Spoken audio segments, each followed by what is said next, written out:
Oke.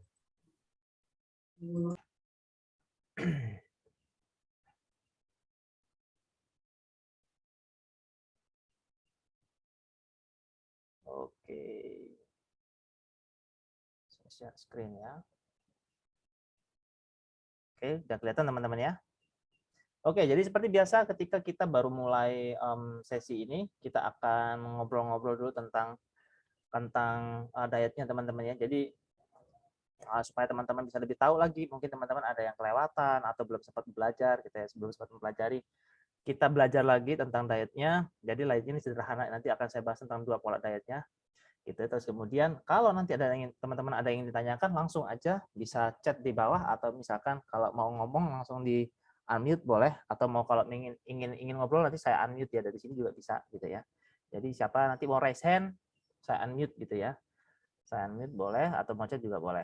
Oke, saya lanjutkan teman-teman. Jadi selamat malam teman-teman semuanya. Kita akan mulai namanya pola diet yang level 1 yang reguler ya. Jadi ini kita dietnya itu adalah diet untuk peningkatan kualitas kesehatan. Jadi awalnya teman-teman yang kita lakukan adalah meningkatkan kualitas kesehatan dulu. Jadi kalau ada teman-teman, Mas saya tuh pengen turun berat badan, 1 bulannya turun 2 kilo, 3 kilo, 5 kilo, 4 kilo, 6 kilo gitu ya, itu tunggu dulu. Jadi tidak bisa kita langsung meminta seperti itu. Yang kita lakukan adalah kita harus membenahi dulu tuh lifestyle atau gaya hidup kita dulu.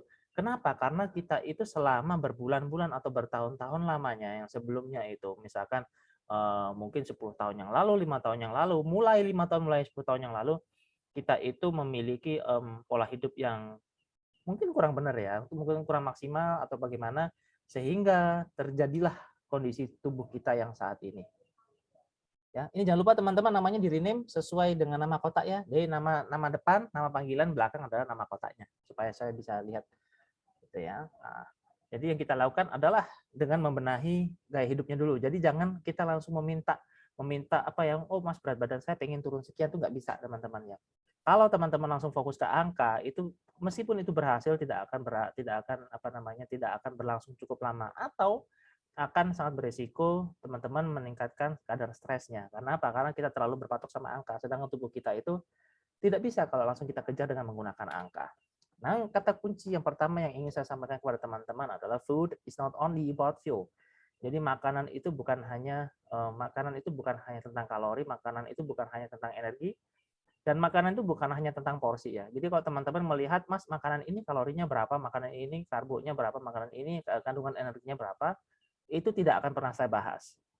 Kenapa? Karena makanan itu kita tidak melihatnya makanan hanya dari sisi kalorinya aja. Ya, makanan itu makanan itu kandungannya banyak banget teman-teman. Misalkan ada yang mengandung serat, mengandung karbohidrat, mengandung protein, mengandung lemak, mengandung vitamin dan segala macamnya. Misalkan kalau teman-teman itu melihat melihat makanan dari sudut pandangnya kalori aja, sama seperti teman-teman tuh ketika melihat HP hanya dari tampilannya gini aja, tampilan samping begini aja. Oh, HP-nya gepeng gitu ya. Misalkan oh HP-nya hitam gitu ya. Padahal makanan itu bukan hanya tampilannya seperti ini aja, bisa kita balik seperti ini, bisa kita balik seperti ini, bahkan di dalamnya ada fiturnya segala macam, ada berapa kapasitasnya, berapa kecepatannya segala macam. Nah, dalam makanan juga itu, kita melihat makanan itu bukan hanya dari kalorinya aja, bukan hanya dari warnanya aja, tetapi di dalamnya itu pasti ada fitur-fiturnya yang ada tersemat di dalamnya, entah itu karena seratnya cukup tinggi, entah itu karena um, entah itu karena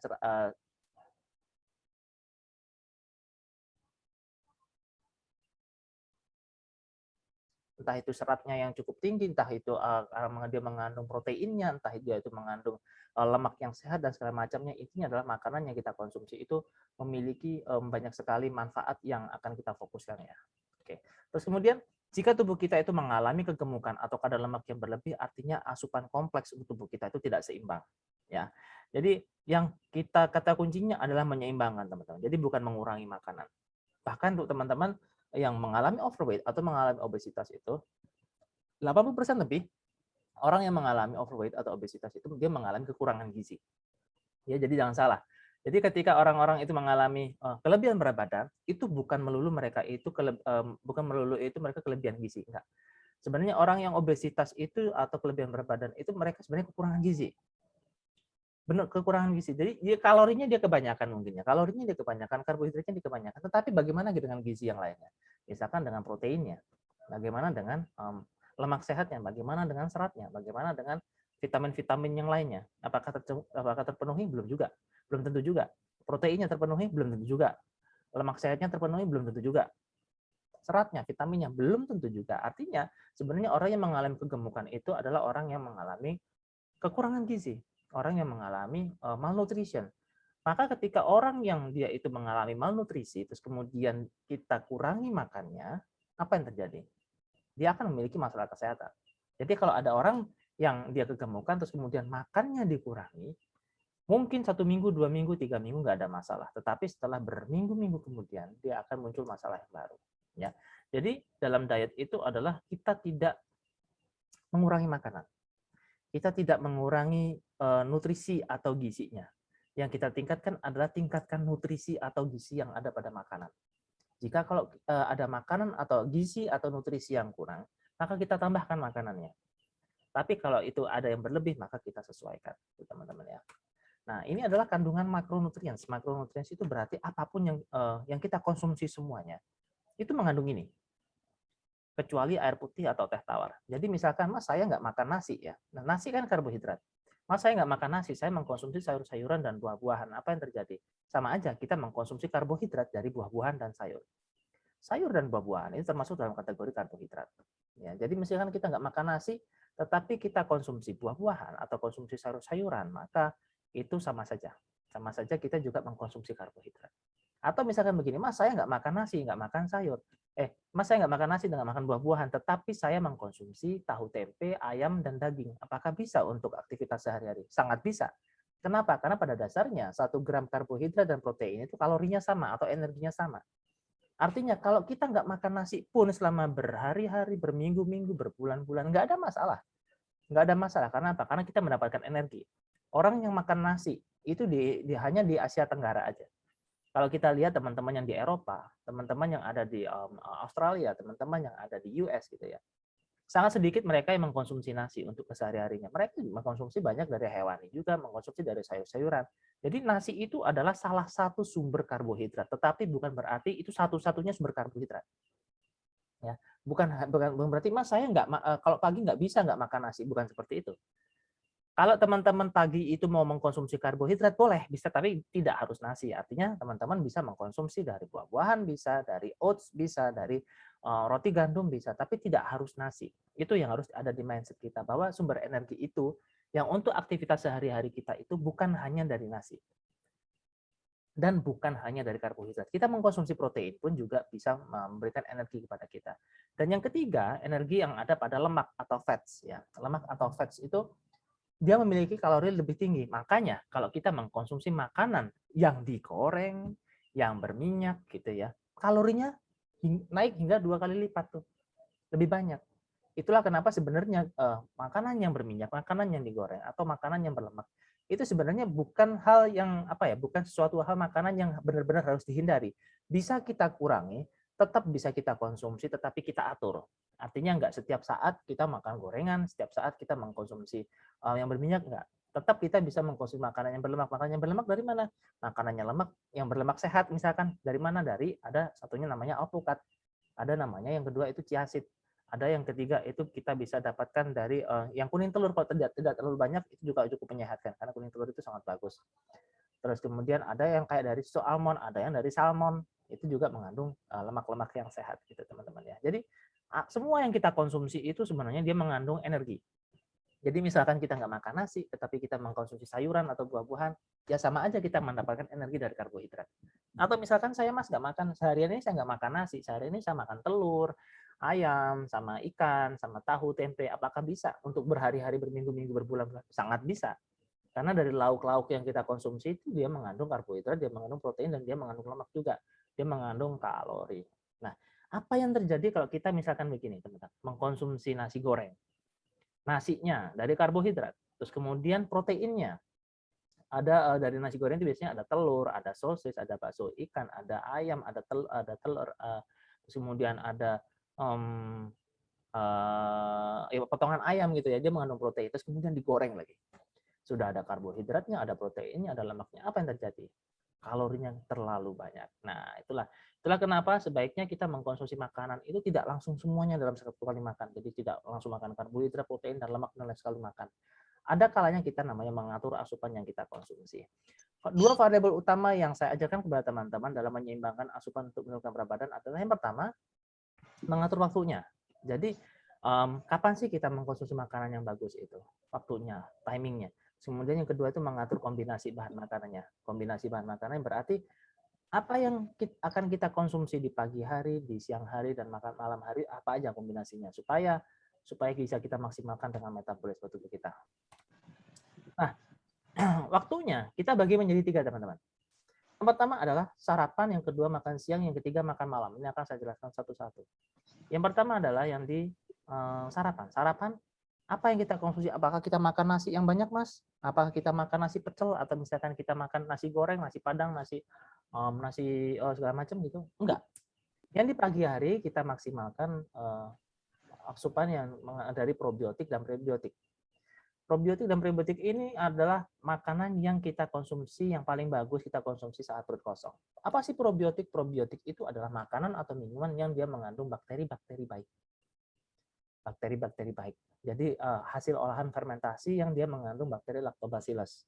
Apa aja makanan-makanannya nanti akan saya bahas. Jadi yang pertama adalah kita mengkonsumsi probiotik dan prebiotik. Probiotik itu adalah bakteri-bakteri baik yang sangat bagus untuk usus kita. Yang kedua adalah prebiotik. Prebiotik itu adalah makanan yang disukai oleh si bakterinya.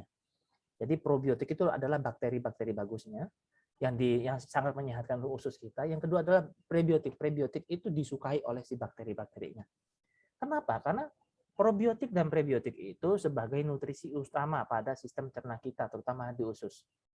Karena usus kita itu merupakan pusat pengaturan nutrisi dan 70 hingga 80% sistem imun kita itu ada di usus. Jadi kalau teman-teman ngomong gini, Mas, saya itu pengen sehat. Saya itu dalam kondisi pandemi yang belum berakhir ini, saya itu pengen sehat, gak gampang sakit. Ya ini. Di pagi hari ini, makanan dengan asupan probiotik dan prebiotik ini yang justru meningkatkan imun kita. Ketika perut kita kosong, belum ada makanan sama sekali, belum ada asupan yang cukup memberatkan, kita mengkonsumsi ini. Tapi Mas, saya kan lemes kalau makannya hanya probiotik dan prebiotik. Itu namanya masih adaptasi. Adaptasi biasanya 5 hingga 7 hari itu sangat normal ketika teman-teman mengkonsumsi probiotik dan prebiotik. Sebagai informasi kalau teman-teman sedang melakukan puasa Ramadan ya, mungkin seminggu atau 2 minggu pertama kita rajin sahur. Tetapi ketika sudah mulai akhir-akhir minggu ketiga, apalagi minggu keempat, banyak di antara teman-teman itu yang sahurnya hanya minum air putih atau mungkin minum teh, madu hangat dan segala macamnya. Bahkan banyak yang kelewatan sahurnya. Tapi apakah mereka nggak bisa puasa? Masih bisa. Ketika mereka nggak sahur pun mereka masih bisa berpuasa seperti biasa. Kenapa? Karena sebenarnya energi yang kita gunakan di pagi hingga di siang hari itu kita dapatnya kemarin. Karena energi itu tidak habis dalam waktu 1 kali 24 jam yang kita konsumsi. Jadi ketika di pagi hari itu sebenarnya kita masih sangat bisa beraktivitas meskipun tidak makan sama sekali. Karena energinya kita dapatnya dari kemarin siang, dari kemarin malam. Ya. Jadi ketika energi tadi itu masih ada, jangan langsung kita tambahin lagi, teman-teman. Jadi yang menjadi masalah adalah kita makan siangnya sama makan malamnya itu masih ada energi sampai besok paginya masih belum habis, kita tambah lagi dengan makan yang banyak lagi, akhirnya numpuk di badan kita. Nah, yang bagus adalah di pagi hari kita tetap mengkonsumsi asupan, tetapi tidak seberat yang di siang hari. Kita mengkonsumsinya adalah mengandung yang probiotik dan prebiotik. Seperti apa probiotik dan prebiotiknya akan saya lanjutkan berikutnya. Makan siang, ini waktunya untuk loading energi. Nah, itu teman-teman, ini di siang hari itu untuk mendapatkan energinya dengan jumlah yang cukup banyak yang bisa kita manfaatkan hingga malam hari sampai besoknya. Ini adalah makan siang untuk loading atau memasukkan energi. Dan yang ketiga, yang sangat penting adalah makan malam atau makan terakhir, asupan yang menentukan kualitas diet kita besoknya. Supaya nggak mudah lapar. Jadi kalau misalkan ketika kita diet terus kemudian mudah lapar, di sini ini yang harus kita lihat. Bagaimana makan malam Anda? Apakah sudah berkualitas atau belum? Apakah sudah bagus atau belum? Kalau makan malamnya ada cheatingnya kurang bagus, maka sangat besar potensinya Anda akan memiliki rasa lapar yang lebih sering ketika Anda diet, terutama di pagi hari.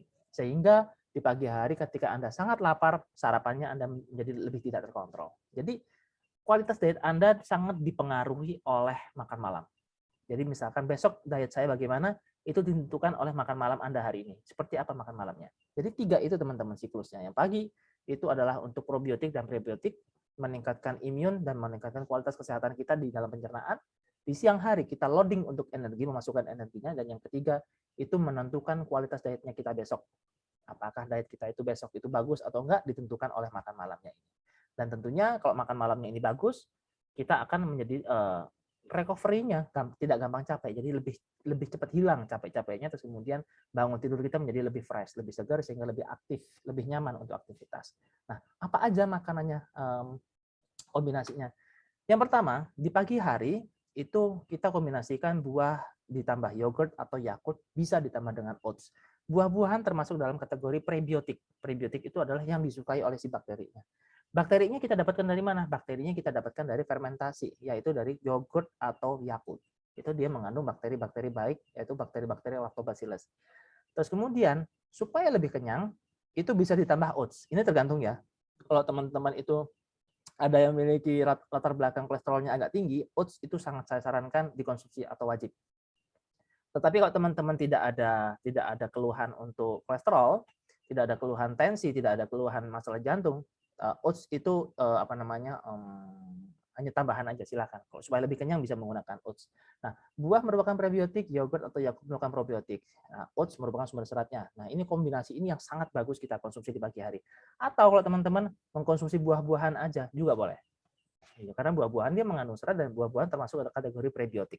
Itu juga boleh. Kalau misalkan teman-teman ditambah lagi dengan Yakult atau yogurt, itu sangat bagus juga. Yogurt yang plain bagus, yang ada rasa-rasanya juga masih boleh. Yang cair juga boleh, yang kental itu atau yang agak creamy itu juga boleh, silahkan. Nah, terus kemudian yang kedua, karbohidrat seperti nasi boleh dikonsumsi dengan kombinasi protein nabati. Ya, jadi seperti nabati itu apa? Nabati itu yang bukan dari hewan. Jadi seperti tempe, tahu, jagung, kentang itu boleh dikonsumsi bersama nasi. Sayur-sayuran itu sebisa mungkin sayurannya yang bening, yang tidak ada santannya, ya. Jadi yang seger gitu ya. Ada sop bayam, sayur bening, sayur asam, cah kangkung, cah kangkung, terus kemudian atau misalkan cah toge gitu ya, capcay, tanpa hewani, tanpa daging ayam, tanpa ikan, tanpa telur, daging sapi. Kalau misalkan di siang hari teman-teman ingin mengkonsumsi sama daging hewani, sama yang hewan gitu ya, yang masih diperbolehkan adalah yang ikan air tawar. Misalkan teman-teman makan nasi, sayur sama ikan gurame, itu boleh. Nasi, sayur sama ikan lele, boleh. Nasi, sayur sama ikan nila, itu boleh. Itu masih bagus. Tetapi tidak dianjurkan mengkonsumsi nasi, sayur, dan daging. Nasi, sayur, dan telur. Itu tidak dianjurkan, teman-teman ya. Tidak dianjurkan makanan yang dari hewani seperti daging ayam, daging sapi, daging ikan, telur, ikan air laut gitu ya, dikonsumsi bersamaan dengan nasi. Tidak dianjurkan. Terus kemudian makan malamnya, nah ini yang enak. Makan malamnya maksimalkan protein hewaninya. Jadi teman-teman yang tadi yang siangnya nggak boleh makan ikan laut, daging ayam, telur, daging sapi, ini dipindah di malam semua. Jadi kita bisa mengkonsumsi daging kambing, boleh. Mengkonsumsi daging sapi, boleh. Telur, 2 biji, 3 biji, sama kuningnya, boleh juga. Ayam bakar, boleh juga. Itu bisa dikonsumsi di malam hari, ditambah dengan sayur-sayuran, sebebasnya gitu ya. Tetapi tidak menggunakan nasi. Ya, jadi misalkan di malam hari, Mas saya pengen makan gurame bakar atau nila bakar ditambah dengan tahu tempe ditambah dengan sayur. Bagaimana? Sangat bagus. Tetapi tidak pakai nasi ya. Seperti itu. Jadi kalau di malam hari bagusnya seperti itu. Jadi maksimalkan yang hewani. Nah, kenapa di malam hari itu kita maksimalkan yang hewani? Nah, nanti akan saya jelaskan. Kenapa di malam hari itu kita maksimalkan proteinnya? Apa hubungannya dengan diet kita? Nah, nanti akan saya jelaskan latar belakangnya kenapa kita mengkonsumsi makanan yang tinggi protein itu di malam hari. Bahkan kalau di malam hari itu boleh dikombinasi dengan nabati juga. Terus kemudian yang berikutnya, makan malam tidak boleh konsumsi buah-buahan, karena buah-buahan itu cenderung dia membuat gas di pencernaan kita sehingga berisiko membuat kita itu gampang kembung. Ya. Jadi kalau buah-buahan itu mentok paling bagus dikonsumsi jam 4 sore, waktu snack time sore. Paling bagus di situ. Sebenarnya paling bagus di pagi hari, tapi mentok kalau ingin dikonsumsi di sore hari adalah jam 4 sore. Setelah itu nggak boleh. Ya.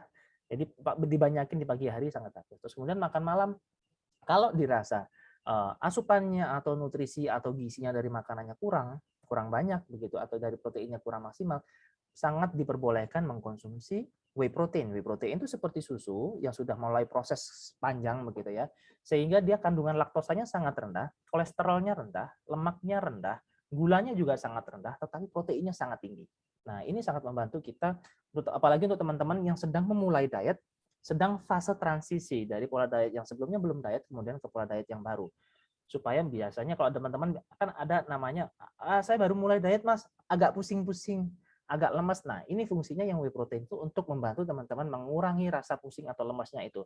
Nanti ketika sudah merasa nyaman, sudah tidak pusing, sudah tidak lemas, boleh stop.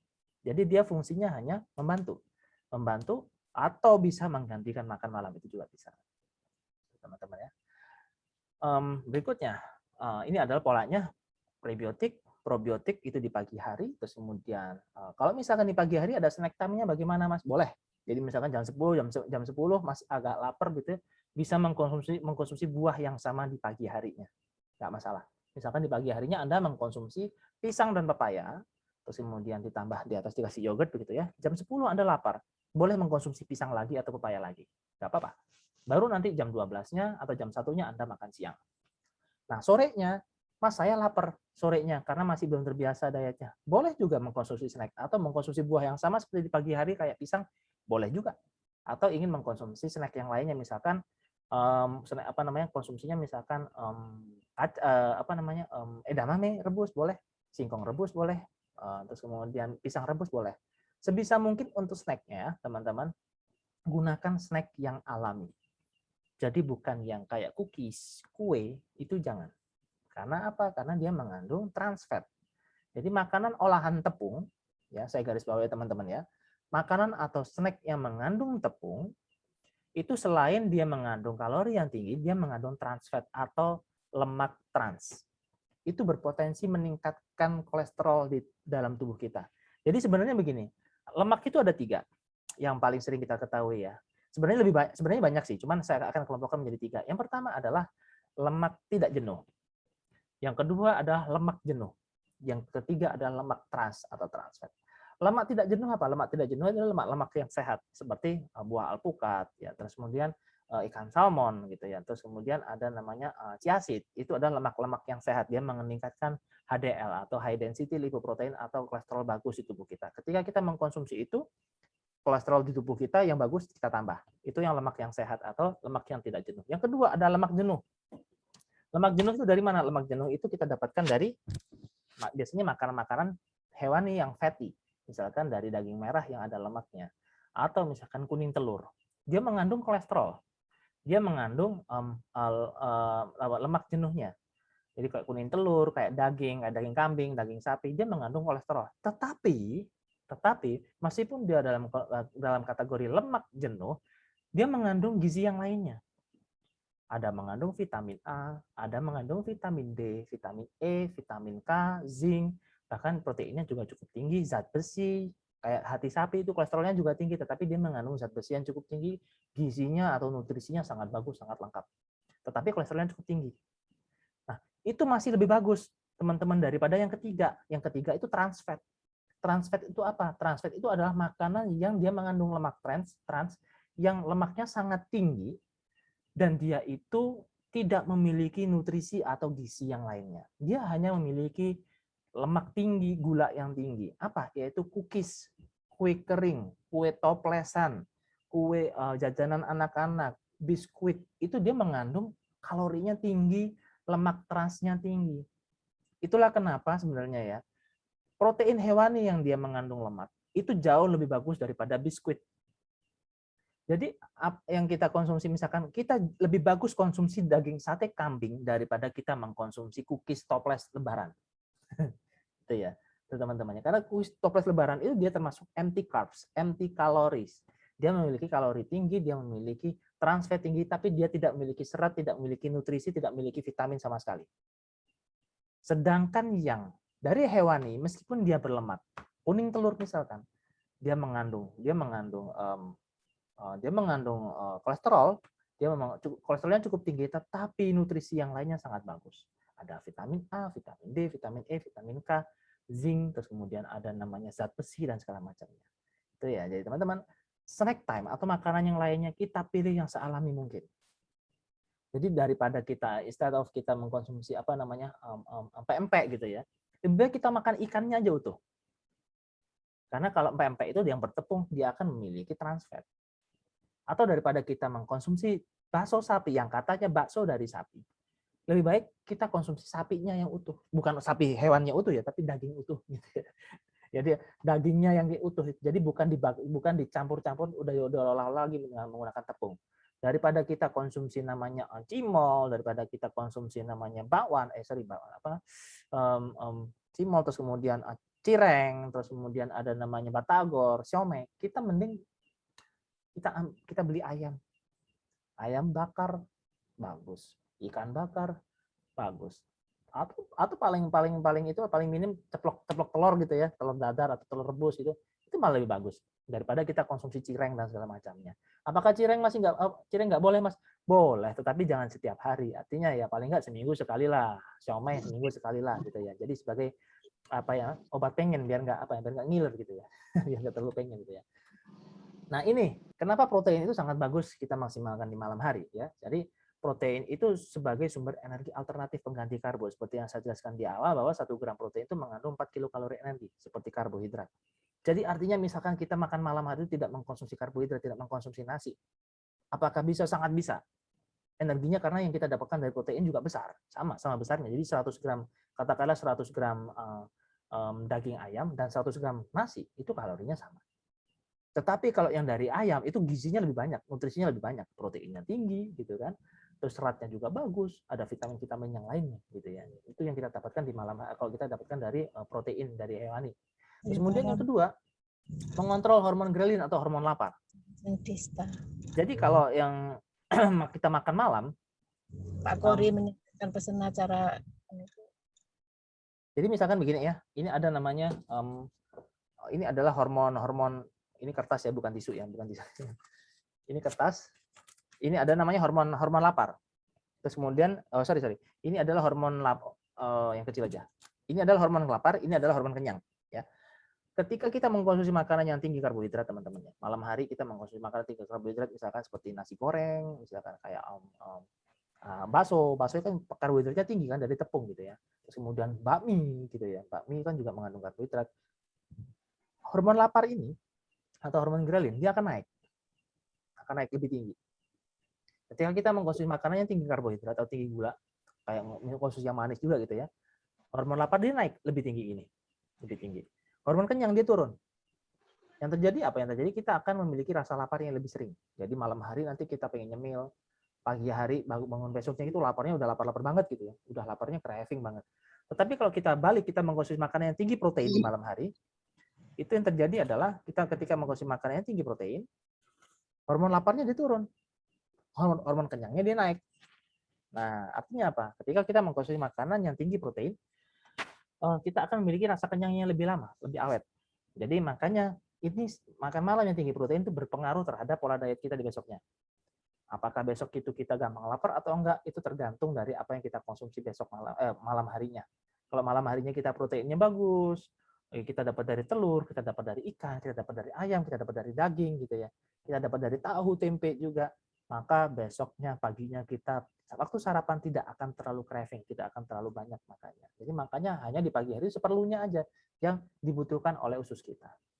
Terus kemudian yang ketiga, protein itu membantu kita mengandung asam amino atau amino acid, membantu kita untuk recovery. Jadi kalau teman-teman ada rasa pegel-pegel capek habis olahraga atau habis aktivitas sehari-hari, itu membantu kita untuk recovery sehingga tidur malam kita menjadi lebih nyaman dan lebih tenang ya, lebih tenang itu tidur malam. Kemudian yang keempat, protein dia memiliki thermic effect of food yang lebih tinggi atau lebih panas sehingga ketika kita tidur malam setelah mengkonsumsi protein itu tubuh kita masih membakar kalori dalam jumlah yang cukup banyak. Apalagi kalau habis olahraga pagi, siangnya terus kemudian siangnya makan biasa, malamnya kita maksimalkan dengan protein, malam kita tetap bisa membakar kalori dalam jumlah yang banyak asalkan kita mengkonsumsi protein yang cukup di malam harinya. Oke, itu adalah fase sesi yang pertama teman-teman. Kalau ada yang ditanyakan langsung ya, silahkan. Mau raise hand boleh, mau unmute boleh, mau chat di komen juga boleh. Saya tunggu dulu. Nggak apa-apa kalau ada yang mau nanya, silakan. Biasanya kalau open chat ini nanti yang nanya banyak banget ini. Silakan kalau ada yang mau tanya teman-teman. Terkait makanannya, terkait olahraganya, terkait dietnya, silakan diketik boleh. Mau raise hand atau angkat tangan boleh, mau unmute atau mau langsung ngobrol juga boleh, silakan. Saya tunggu.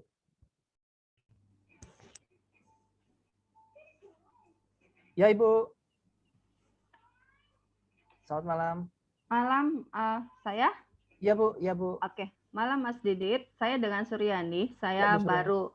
baru minggu kemarin mengikuti program dietnya. Jakarta Timur Bu, Jakarta Timur? Ya, Jakarta Timur, betul. Oh ya. Saya mengikuti baru seminggu ini memang ada rasa karena terbiasa jam 10 makan gitu. Pagi-pagi kadang-kadang karena menemani suami sarapan sebelum berangkat kantor ya walaupun icip-icip dikit makanan tapi ada makanannya.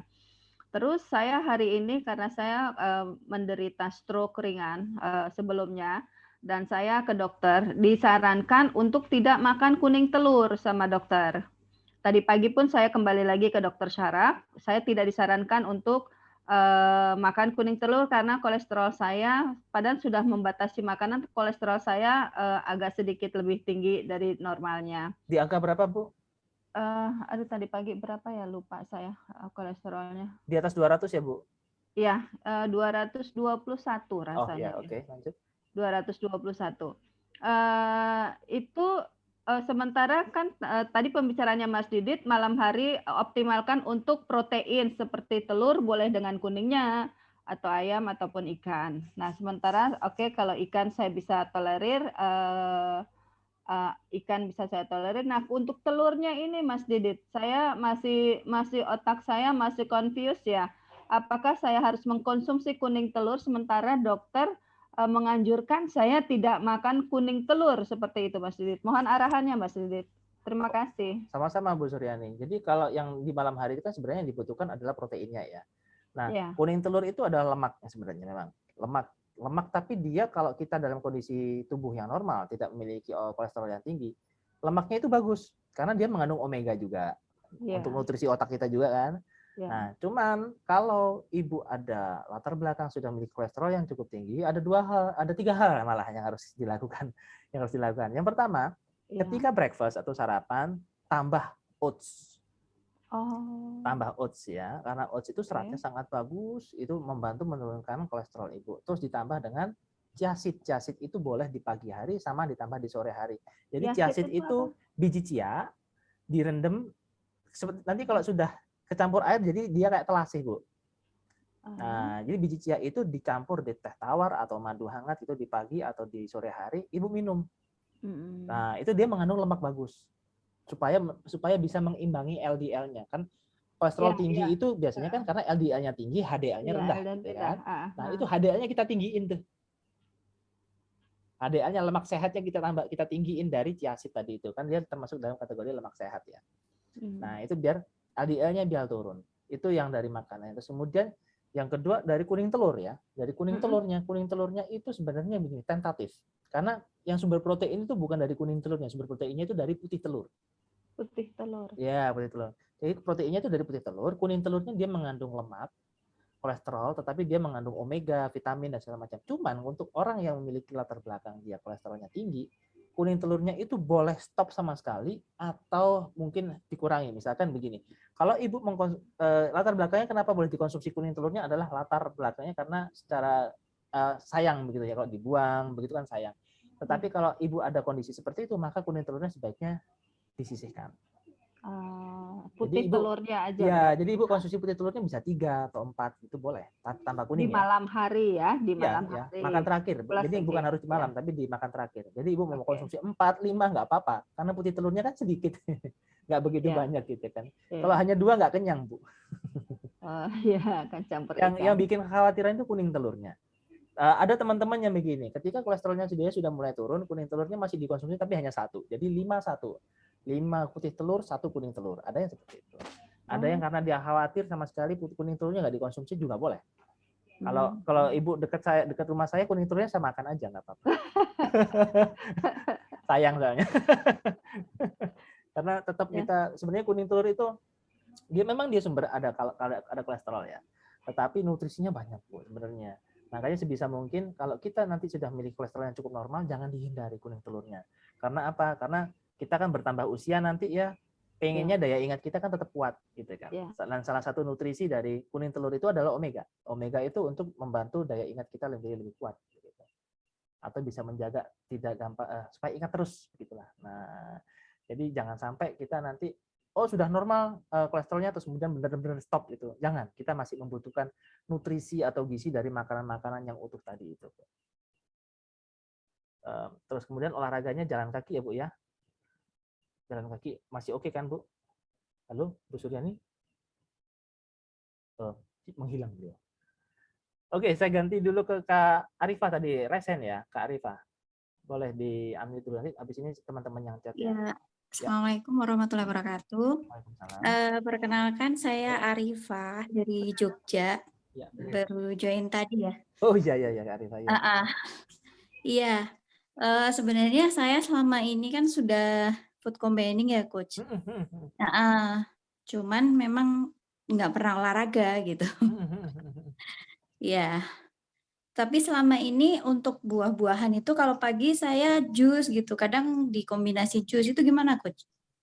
Oh boleh kok, di jus boleh kan, yang cuman berbentuk teksturnya aja nggak masalah kok. Oh gitu, itu pakai slow juicer itu kan cuman tinggal airnya tuh. Oh yang ampasnya yang dibuang. Iya. Nggak apa-apa sih, nggak apa-apa. Cuma nanti akhirnya kan agak lapar ya, nggak cepet lapar juga ya jadi sebenarnya. Oh iya. Nggak apa-apa kalau pakai slow juicer nggak apa-apa, silakan. Terus kalau untuk apa ya, malam hari kan biasanya kalau biasanya kan disarankan kalau hewaninya di siang hari lah. Ini kan dibalik nih untuk di malam hari. Nah ini untuk siklus apa ya, sirkadian itu nggak masalah ya untuk? Nggak masalah. Nggak apa-apa ya berarti ya. Oh iya. Terus kan selama ini kan juga ada, kemarin saya sempat coba workout itu lewat YouTube ya. Itu badan itu pada sakit-sakit semua, tapi sampai udah 3 minggu nggak hilang-hilang nih. Oh gitu. Sakitnya sebelah mana? Apakah bagian sendi, lutut, di bahu-bahu sini, di bahu kanan kiri, terus di lutut-lutut itu. Oh lutut. iya. Itu workout yang di YouTube? Iya. Sempet ngikutin yang Din Limano itu juga sempat juga. Cuman beberapa kali aja sih, yang selebihnya yang dari luar tuh yang low impact kayak gitu, yang buat orang-orang gendut itu. Itu seperti itu. Nah, terus untuk yang tadi kan saya sempat buka yang file yang GERD ya, itu kan ada untuk rotian ya, ada roti gandum gitu ya. Kebetulan kan saya udah lama nggak makan produk-produk yang tepung seperti itu. Nah, itu bisa diganti apa? Sangat bisa. Jadi diganti, saya jelasin satu-satu dulu ya. Yang pertama tadi yang untuk olahraga tadi. Olahraga dulu. Olahraga yang tadi itu, kalau kita pegelnya itu ada di paha, di betis, di lengan, itu bagus. Tetapi kalau pegelnya itu pada sendi, misalkan di pundak, di siku, di lutut, di ankle, itu harus stop. Beda gitu. Ya ini di sendi semua nih. nih. Itu ya. Itu jadi pegelnya di mana dulu tuh. Makanya kita lihat dulu, Jadi dibagi dua bagian. Kalau kita itu pegelnya itu adalah di bagian misalkan di paha, di betis, terus kemudian di lengan, itu bagus karena dia yang kita latih fokusnya adalah di otot. Itu bagus. Jadi kita pegelnya atau bahasa Jawanya jarem gitu ya, itu bagus. Ya itu bagus. Tetapi kalau masalahnya sakitnya atau pegelnya itu di lutut, di ankle gitu, nah itu stop. Oh gitu. Lah itu penyebabnya apa tuh Mas? Berarti itu impact-nya, berarti itu adalah bisa olahraganya itu kurang tepat untuk Kak Arifah, atau tubuhnya itu belum bisa beradaptasi dengan latihan itu. Terus untuk olahraganya pripun? Olahraganya nanti kan di channel ini kan ada 3 penjadwalan tuh olahraganya. Ada 3A, 3B, 3C. 3A itu untuk yang reguler, 3B untuk masalah yang lutut, 3C itu adalah untuk yang memiliki saraf terjepit atau HNP. Bisa menggunakan yang 3B atau 3C dulu. Kalau itu sudah dilakukan katakanlah 1 bulan, 2 minggu, 1 bulan, kalau sudah oke, baru bisa pindah ke yang reguler. Oh, iya ini sakitnya itu di persendian semua gitu. Ya jangan diterusin kalau gitu. Oh gitu Itu kalau ya. diterusin nanti problem.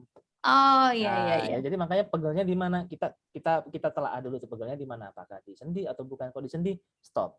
Berarti Oh iya tubuhnya iya. nggak bisa. Kalau misalkan tetap nggak bisa juga, olahraganya yang paling gampang itu 2, jalan kaki atau berenang. Nah, itu berenang itu sangat efektif, apalagi untuk kita tidak terlalu terbebani dengan berat badan kita kan. Berat Kalau badan ya. berenang itu, tapi geraknya bisa seluruh tubuh. Itu yang untuk olahraganya. Terus kemudian yang kedua untuk makanannya untuk apa? Makanannya untuk Mark dan GERD ya. Kan memang saya Iya. siapkan ada yang gampang karena saya sendiri orangnya kan orang desa sebenarnya. Dasarnya orang desa, tetapi kalau saya lihat teman-teman member itu kan banyak yang sekarang tuh tinggal di suburban, di kota gitu ya. Kalau saya bilang makanannya kita cari singkong gitu kan banyak yang bingung juga karena nggak semuanya orang bisa Iya. mengakses singkongnya. Jadi yang paling gampang adalah roti gandum sama sourdough, itu yang paling gampang. Tetapi apakah harus itu? Enggak sebenarnya. Bisa kalau saya paling suka itu adalah singkong dan talas.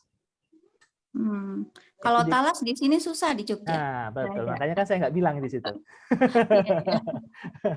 Jadi yang paling gampang itu kalau singkong itu kan dia cepat jadi kayu ya. Kalau kita biarin cepat kering gitu ya. Tapi kalau talas itu dia lebih awet.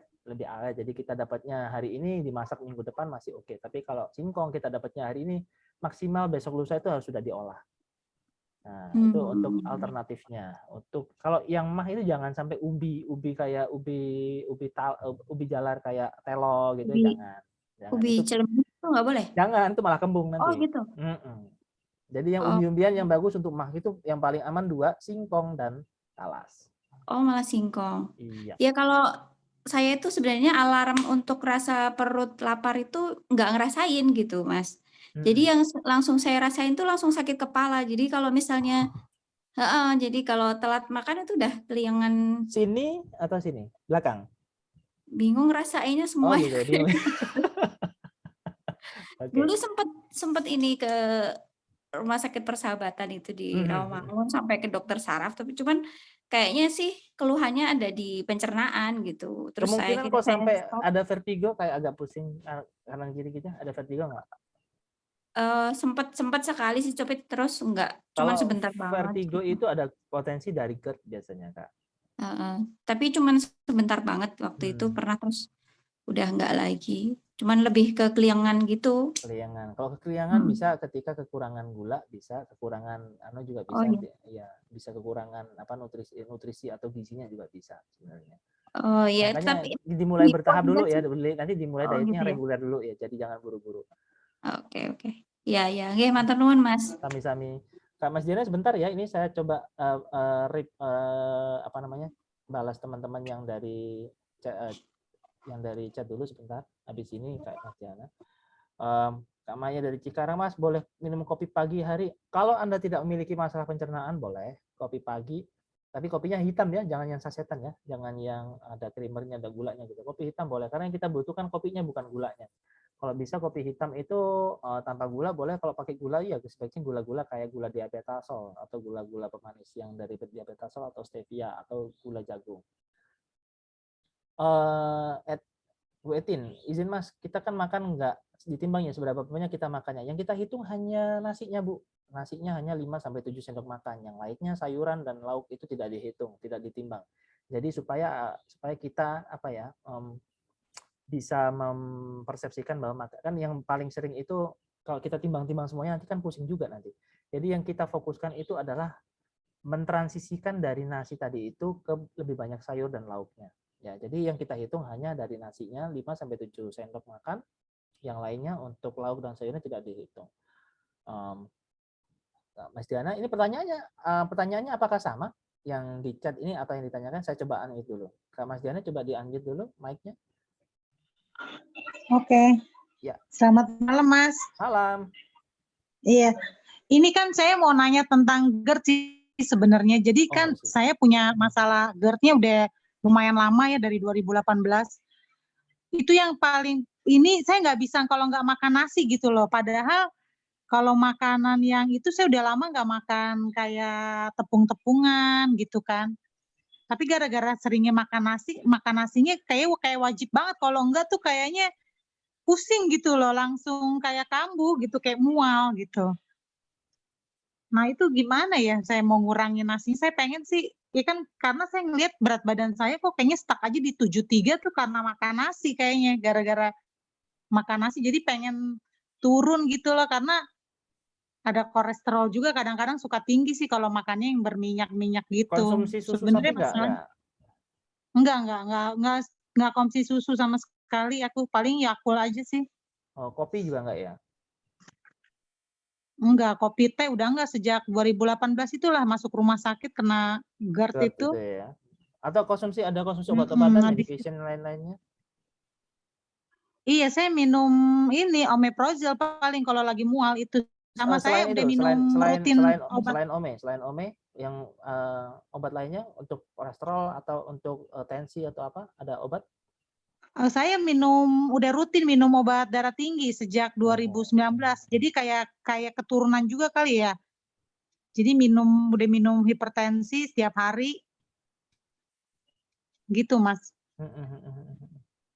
Kolesterol sih kalau lagi tinggi aja, tapi kadang enggak juga sih kalau makannya benar-benar dijaga sih enggak ya.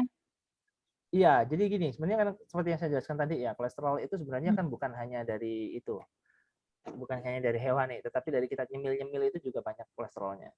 Dari kayak Iya, tadi benar. cookies, tadi kayak snack yang pokoknya makanan yang dikemas di minimarket itu kolesterolnya tinggi. Jadi kalau anak kita makan, kita ikut makan, ya kolesterolnya tinggi juga. Nah itu sebenarnya yang harus dihindari. Jadi begini, kalau Kak Mas Jana, saran saya dibikin terapi aja. Terapinya mulai mengkonsumsi makanan-makanan yang alami. Jadi tadi kalau bisa umbi-umbian. Jadi ketika Anda itu sedikit merasa lapar gitu ya, cemillah sesuatu umbi-umbian yang mengenyangkan tadi kayak singkong, kayak talas, kayak roti gandum, kayak soto gitu ya. Itu dicemilin seperti itu. Itu untuk coba pakai menggunakan yang meal plan reguler dulu. Meal plan yang untuk mah atau GER itu. Kalau misalkan terpaksa pakai nasi, itu coba yang dimakan nasinya hanya di siang sama di malam aja. Paginya kalau bisa sebisa mungkin diganjel sama tapi namanya umbi-umbian tadi itu. Bisa kok Kak. Sebenarnya bisa-bisa aja. Cuman kita Bisa. Nah, jangan baru panik hari dulu ini itu aja.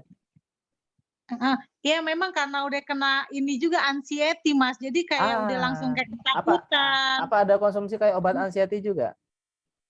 Enggak. Soalnya kata dokter saya enggak yang terlalu parah nih, masih bisa dikontrol semua, Bu. Ibu yang penting pikiran tenang kayak gitu-gitu. Jadi kayak pernah sampai takut mati sih. Jadi anxiety yang luar biasa, tapi udah banyak perkembangan. Tapi memang dari tadi pagi nih, Mas, saya ada ini. Jadi saya cuma makan 2 roti gandum sama madu sama Maaf kepencet Bu, diklik lagi Bu. Mic-nya, sorry, mic-nya Bu Mas Jana. Halo. Nah, jadi iya, baru pagi ini saya nggak makan nasi, Mas. Jadi saya tadi pagi makan roti gandum 2 sama chiaseed, madu. Itu baru pagi ini udah iya kok sampai jam 10 baru terasa lapar, akhirnya saya makan nasi 5 sama sayuran gitu. Jadi emang mesti pelan-pelan kali ya? oh iya, pasti pelan-pelan, jangan buru-buru. Yang menurut saya yang bikin mahnya agak problem itu di anxiety tadi, Bu. Mungkin sebelumnya pernah konsumsi kayak obat untuk anxiety? Enggak disaranin ya? sama dokter emang, soalnya tapi memang hampir kena anxiety. Jadi sekarang ini lambung saya tuh bukannya sakit, kalau sakit mah GERD kan suka lambung sakit, dada panas udah enggak, tapi jadi gara-gara kepikiran takut jadinya langsung mual gitu loh. Oh iya, kayaknya memang di situ. Jadi kayaknya masalahnya bukan di makanan, kayaknya lebih di anxiety. Iya. Jadi Tapi berarti pelan-pelan aja kali ya? Pelan-pelan. Yang penting anxiety-nya dicari dulu, Bu. Problemnya di mana? Iya. Nah, jadi bukan ditutup-tutupin ya. Okay. Bukan ditutup-tutupin, bukan diabaikan, tetapi dicari supaya pecah itu problem anxiety-nya. Gimana caranya? Bisa konsul di psikolog, bisa menggunakan terapi hipnosis atau di hipnoterapi juga bisa. Jadi pikiran yang stres atau anxiety itu bisa kemana-mana. Karena kan dia nanti dominan hormon yang negatif ya. Minimal itu adalah namanya hormon adrenalin. Jadi kita itu untuk tidurnya juga nggak nyaman. Jadi kita kayak aktif terus, nggak bisa diem gitu. Jadi dicari yang untuk bikin Anda anxiety itu apa, dicari dulu. Jadi Makanannya mungkin kok sudah bagus, tapi kalau pencernaannya masih nggak nyaman, berarti ada masalah di anxiety. Anxiety itu dicari problemnya. Oke. Makasih Mas. Dibicarakan dengan yang itu di bidangnya ya. Oke. Sama-sama. Makasih. Sama-sama. Bu Ella sebentar ya Bu, saya baca komennya dulu ya Bu. Sebentar Bu. Dari Bu Lis, malam Masin, apakah diperbolehkan minuman almond milk saat minumnya kapan, pagi atau susu almond sore? Boleh, nggak apa-apa susu almond. Neneng Garut, Mas, buah-buahan yang nggak boleh apa aja ya? Sebenarnya buah-buahan yang bukan nggak boleh, tapi buah-buahan yang sebaiknya dibatasi. Jadi misalkan begini, buah-buahan yang dia itu cenderung sangat manis, seperti buah naga, nangka gitu ya, durian. Itu apakah nggak boleh? Boleh aja. Anda makan durian boleh juga, karena vitaminnya banyak juga itu di dalamnya. Tetapi bukan berarti Anda setiap hari makan durian satu biji. Wah, sama Mas Didit boleh makan durian, tiap hari beli durian, nanti saya yang dimarahin kan. Dimarahin sama suaminya gitu kan. Jadi yang buah yang sangat manis, yang memiliki glycemic index yang sangat tinggi, durian, terus kemudian ada nangka segala macam, boleh dikonsumsi tetapi dibatasi. Dikasih jeda, misalkan seminggu sekali atau lebih dari seminggu boleh. Tapi kalau buah-buahan yang sangat bagus itu seperti yang saya sampaikan di meal plan itu boleh dikonsumsi setiap hari, misalkan seperti pisang, jambu kristal atau jambu biji, pear, terus kemudian ada apel gitu ya, ada anggur, itu boleh dikonsumsi setiap hari dan itu aman. Oke, Bu Neneng. Saya lanjutkan ke Bu Ella. Silakan di-unmute Bu Ella.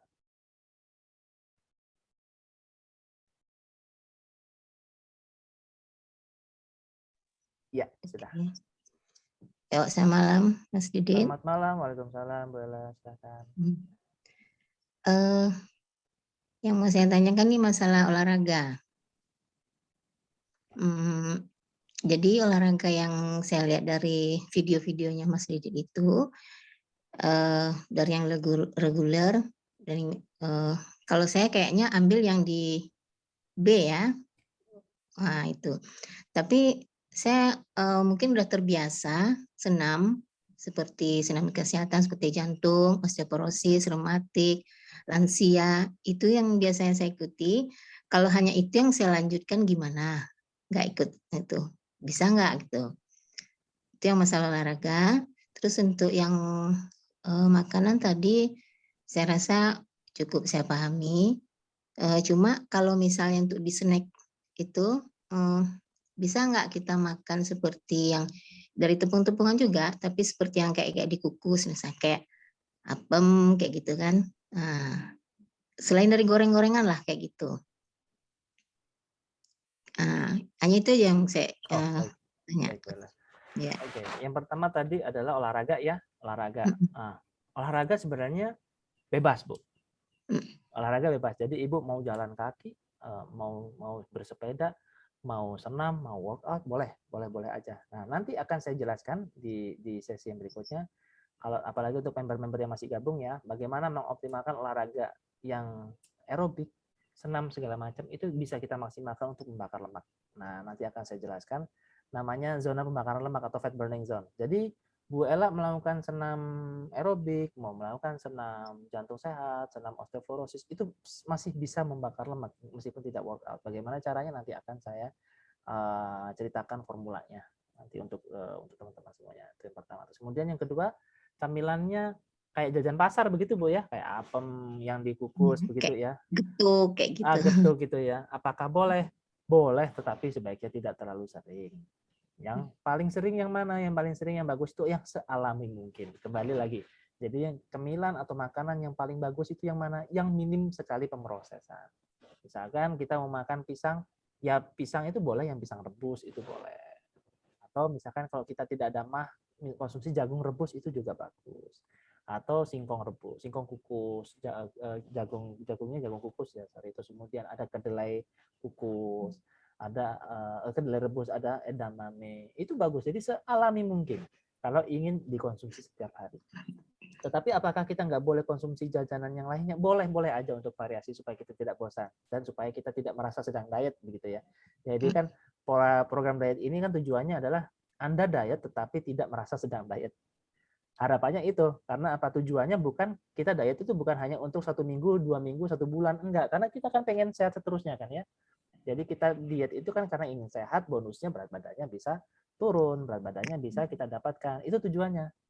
Percuma kalau kita diet itu kejar hanya 1 minggu, 2 minggu, semuanya teratur, semuanya strict, tapi kita stres. Setelah itu masuk bulan kedua, kita balik lagi ke pola yang lama, kan percuma juga. Gitu. Kita pengennya diet itu senyaman mungkin, dan ketika kita diet, kita tidak merasa sedang diet. Apakah cemilan-cemilan yang tadi yang ingin dikonsumsi boleh? Boleh juga. Nggak apa-apa, tetapi dibatasi. Artinya jangan setiap hari, wah Mas Didit katanya Mas Didit boleh jajan pasar, wah hari ini beli getuk, besok beli lumpur, besoknya lusa beli lemper, besoknya itu nanti saya yang salah, Bu. Iya, Gitu iya. Bu ya, Bu Ella ya. Ya, oke, ya. Iya. Terus satu lagi Mas Didit, ini kalau misalnya kita, saya juga suka sekali seminggu itu sauna, hanya 10 menit. Itu kan nggak perlu lagi kita hari itu olahraga kan, kita kan udah bakar kalori itu banyak sekali. Nah itu. Oh gitu, jadi maksudnya manfaat dari sauna begitu ya? Iya. Oh begini, kalau dari sauna sebenarnya masih ada pro cons ya, pro dan kontra. Kalau dari sudut pandang saya sendiri dan yang dari jurnal yang sudah saya pelajari, bahwa sebenarnya sauna itu tidak begitu bermanfaat sebenarnya untuk tubuh kita. Sebenarnya dia memang membakar kalori, tetapi manfaatnya kurang. Kenapa? Karena sauna itu sebenarnya dia itu memaksakan keluarnya keringat atau keluarnya cairan dari tubuh kita. Jadi dia tidak ada hubungannya sama lemak, sama sekali tidak ada. Jadi sauna atau membuang keringat dari tubuh kita, dia itu mengurangi kadar air di tubuh kita secara dengan metode dipaksa, dengan dipanasi. Akhirnya pori-pori kita akan cenderung membesar. Dan pori-pori kita itu akan beresiko mengalami iritasi. Jadi kalau kita bicara sauna sama seperti begini. Saya kalau lagi di pasar gitu ya, di pasar tradisional kan pengap gitu misalkan. Kemudian saya pakai jaket sauna, saya masuk ke dalamnya keringetan.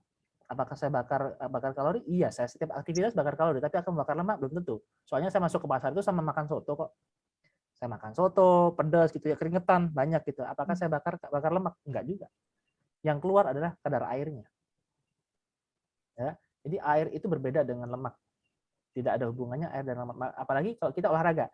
Olahraga berenang, kita non-stop. Misalkan 1 jam, bolak-balik, keringetan enggak? Enggak.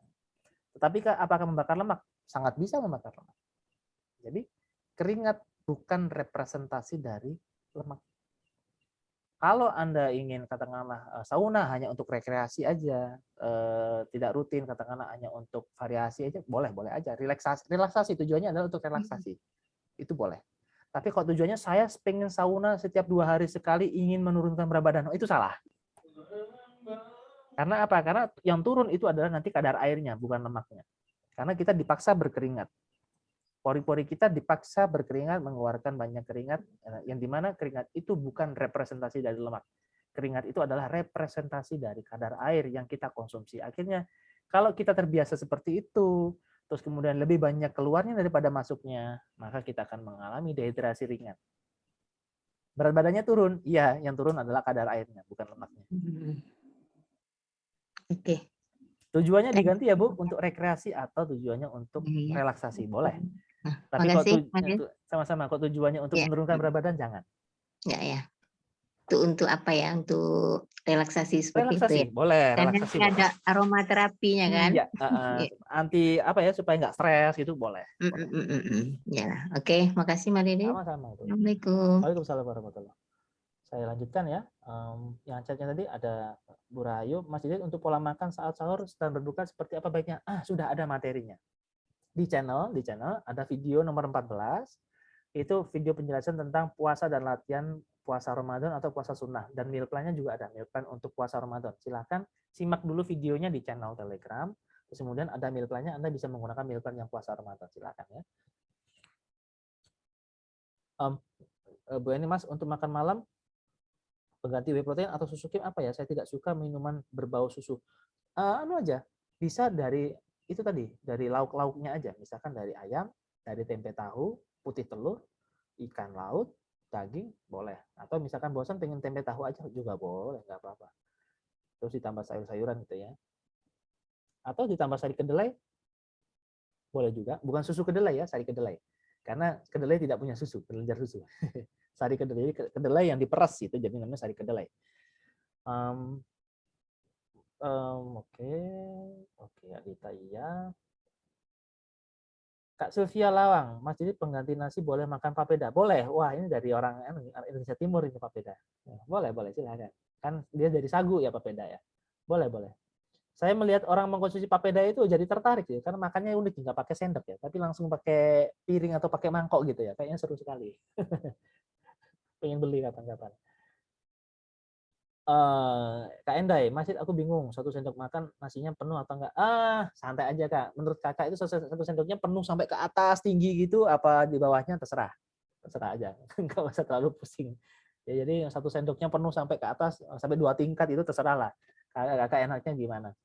Jadi jangan dibikin pusing satu sendoknya, apakah yang peres, apa yang di atasnya.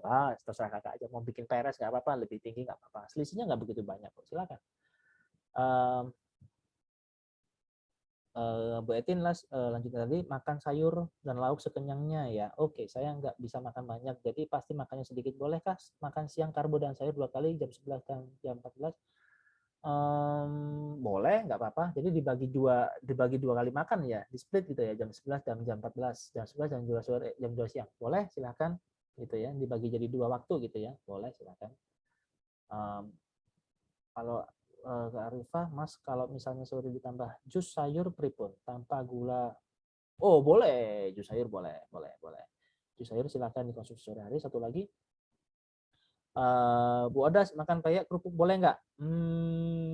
Sesekali boleh, tapi kerupuk saya sarankan yang goreng sendiri.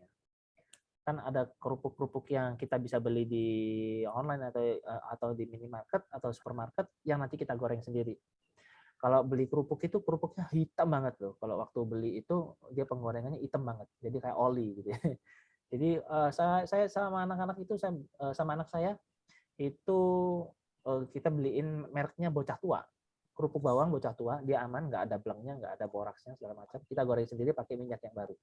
Boleh, silakan. Namanya mereknya Bocah Tua. Oke, silakan. Tadi yang raise hand, Bu Esti ya, Esti Yuli Wulandari. Silakan di-unmute. Iya, makasih Mas. Assalamualaikum warahmatullahi wabarakatuh. Mas Didit, saya mungkin kalau sudah dihitung mungkin sudah 2 minggu ya saya ngikutin diet ini ya. Kemarin sebenarnya saya sudah mulai ringan ya, badannya sudah enak gitu loh, sudah mulai menjalankan hidup sehat gitu. Cuma karena kemarin mah saya kumat, akhirnya saya memulai lagi untuk main plan yang khusus mah ya Mas Didit ya. Yang ingin saya tanyakan mungkin untuk makan malam. Kadang-kadang kita tuh makan malam suka males atau masih kenyang ya Mas Didit ya. Apakah boleh saya tidak makan malam tapi minum whey protein aja, atau sebaliknya makan malam tapi tanpa whey protein? Itu mungkin pertanyaan nomor 1. Yang kedua mungkin terkait dengan whey protein ini Mas ya. Kalau diseduhnya kan harus pakai air dingin. Sementara saya itu kalau minum susu itu enak kalau pakai air dingin lah. Gimana kalau saya seduh air dingin dulu baru saya kasih air hangat, atau mungkin minumnya jadi hangat gitu loh Mas. Supaya masuk ke perut itu enggak mual gitu loh. Mungkin boleh atau enggak. Itu yang kedua. Kalau untuk yang ketiga terkait dengan waktu Mas, mungkin kalau di main plan kan ada waktu, kalau makan pagi jam 7 sampai jam 8, makan siang jam 11 sampai jam 13, makan malam jam 18 sampai jam 19. Nah, terkait dengan waktu itu, apakah waktu itu disarankan maaf, di saat jam itu adalah boleh makan, atau selama jam itu adalah waktu makan gitu Mas? Mungkin bisa dijelaskan ya Mas ya. Terima kasih Mas Didit. Sama-sama. Penyampaiannya. Ada 3 ya. Tadi yang pertama, tadi maaf, yang pertama tadi apa? Untuk makan malam kalaupun kita lagi masih kenyang lah gitu loh Mas. Oh iya. Jadi kalau yang makan malam itu boleh salah satu. Jadi misalkan kalau nyamannya menggunakan lauknya silakan, atau kalau nyaman menggunakan whey protein aja silakan. Karena whey protein itu kan sebenarnya proteinnya juga tinggi. Kalau kita konversikan menjadi kalori, sebenarnya kalorinya juga cukup tinggi juga. Jadi bisa kita gunakan mengganti makan malam, bisa untuk melengkapi silakan. Terus kemudian yang kedua terkait apa tadi Bu? Menyeduh whey protein itu kan harus dengan air dingin. Betul, kalau menyeduh whey protein itu sebaiknya memang air dingin atau air biasa, jangan air panas. Kalau air panas itu cenderung nanti merusak nutrisinya. Nah, kalau mau menyajikannya boleh nanti setelah dingin dibiarkan, kemudian dihangatkan itu boleh. Kalau masih hangat masih boleh. Tapi kalau panas jangan. Ya, jadi mau dihangatkan di apa namanya ditaruh di atasnya, taruh di microwave atau gimana, dihangatkan dulu nggak apa-apa. Tapi jangan terlalu panas, itu silakan. Oh ya, Terus boleh ya. kemudian yang ketiga tadi Bu? Terkait dengan waktu mungkin Oh ya, apakah waktu tadi itu adalah durasi, maksudnya jamnya misalkan begini, jam 1 sampai jam 3 berarti itu adalah waktu yang makannya Anda bisa makannya mulai jam 1 atau sampai jam 3. Oh Jamnya gitu. makannya. Jadi jam makannya yang bagusnya begitu. Jadi Oh iya. bukan jam 1 jam 3 terus kemudian Anda makan jam 1 sampai jam 3 makan terus itu enggak. Maksudnya jadi dipilih Jadi selama waktu itu adalah dibolehkan untuk makan ya Mas ya? Ya, betul. Mas, sebenarnya jeda waktu antara makan pagi ke siang ke malam itu berapa jam sih yang bagus Mas? Sebenarnya paling bagus itu adalah sekitar 5 jam ya? Di antaranya 5 jam itu dikasih snack sedikit masih oke. Oh gitu. Dan yang paling penting itu adalah kalau makan malam sebaiknya 3 jam sebelum tidur. Cuma kadang-kadang kalau makan siang itu selesai makan kan kita kadang ngantuk ya Mas. Makanya untuk menghilangkan ngantuknya itu kadang-kadang susah ya. Nah gini, kalau ngantuk dijadwalin aja. Jadi daripada kita makan dulu baru tidur, lebih baik kita minum air putih dulu, tidur baru makan. Lapar Mas.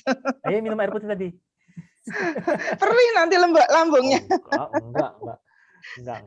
Itu belum terbiasa aja. Kalau justru nanti kalau Anda makan dulu baru tidur, itu malah bisa menyebabkan GERD.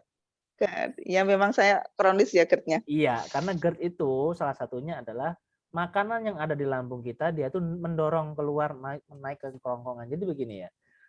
Jadi ini kan kepala ya, ini kepala, ini kerongkongan, ini lambung. Ketika kita makan sebelum 3 jam, makanan itu masih ada di lambung. Kan kalau kita berdiri gini atau duduk, kan dia masih ke bawah gravitasi. Jadi makanan ada turun ke bawah. Tetapi kalau sebelum 3 jam, katakanlah habis makan terus kemudian tidur, nah posisinya kan kita begini ya. Jadi sejajar begini. Makanan yang ada di lambung ini dia akan mendorong keluar, mendorong ke sini. Naik mendorong lagi ke kerongkongan, mau balik. Nah, di sini di kerongkongan sini ada namanya otot LES atau lower esophageal sphincter dia yang sebenarnya dia membuka menutup otomatis ketika ada makanan masuk. Nah, kalau ada makanan di lambung ini harusnya segelnya dia nutup di sini. Tetapi karena makanannya ini terus-terusan mendorong, pengen balik ke sini, akhirnya si segelnya ini nanti aus. Segelnya ini yang harusnya dia menutup, dia membuka sedikit. Makanya ini terjadi GERD. Akhirnya makanan atau isi lambung atau stomach juice, makanan di dalam ini dia nanti bisa balik reflux ke atas. Itulah yang disebut sebagai GERD. Karena segelnya yang di sini dia itu seharusnya menutup, dia membuka. Makanya terapinya bagaimana? Terapinya adalah ketika Anda setelah makan tidurnya 3 jam. Kalau pengen tidur dulu jangan makan dulu. Tidur dulu jangan makan. Makanya yang paling sering terjadi ketika GERD itu adalah teman-teman yang melakukan puasa Ramadan. Itu banyak banget. Ketika habis sahur mereka tidur gitu kan, ngantuk. Padahal sebenarnya sunnahnya apa? Sunnahnya adalah ketika kita habis sahur, kita ngapain? Habis sholat subuh, kita ngaji gitu kan. Tapi karena kita kalah sama ngantuknya, akhirnya kita makannya kenyang, tidur. Nah ini tadi akan mendorong ke sini. Makanya terjadi GERD atau gastroesophageal reflux disease. Isi yang ada di lambungnya dia naik ke kerongkongan. Segelnya rusak, akhirnya asam lambungnya naik, bikin dada kita sesak, terus kemudian bikin kita sendawa terus, gigi kita itu mengalami korosi hitam-hitam hingga mengalami vertigo. Itu ya, jadi masalahnya seperti itu. Iya. Mas, kalau untuk main plan yang khusus mah itu kan tanpa buah. Sebaiknya kalau saya makan buah itu saat kapan ya Mas ya? Buah yang boleh pun juga buah apa aja ya Mas? Kalau pengen ganti ke reguler aja Bu. Kalau pengen buah, gitu. pindah ke reguler aja. Yang pagi ya Mas ya? Yes. Nah, Oke. Makasih Mas Yudit. Sama-sama. Oke, ini saya lower hand dulu. Oke, ini saya balik lagi ke komen ya. Balik lagi ke komen. Mas, kalau misalkan sudah, ini tadi sudah. Makan pakai kerupuk tadi sudah.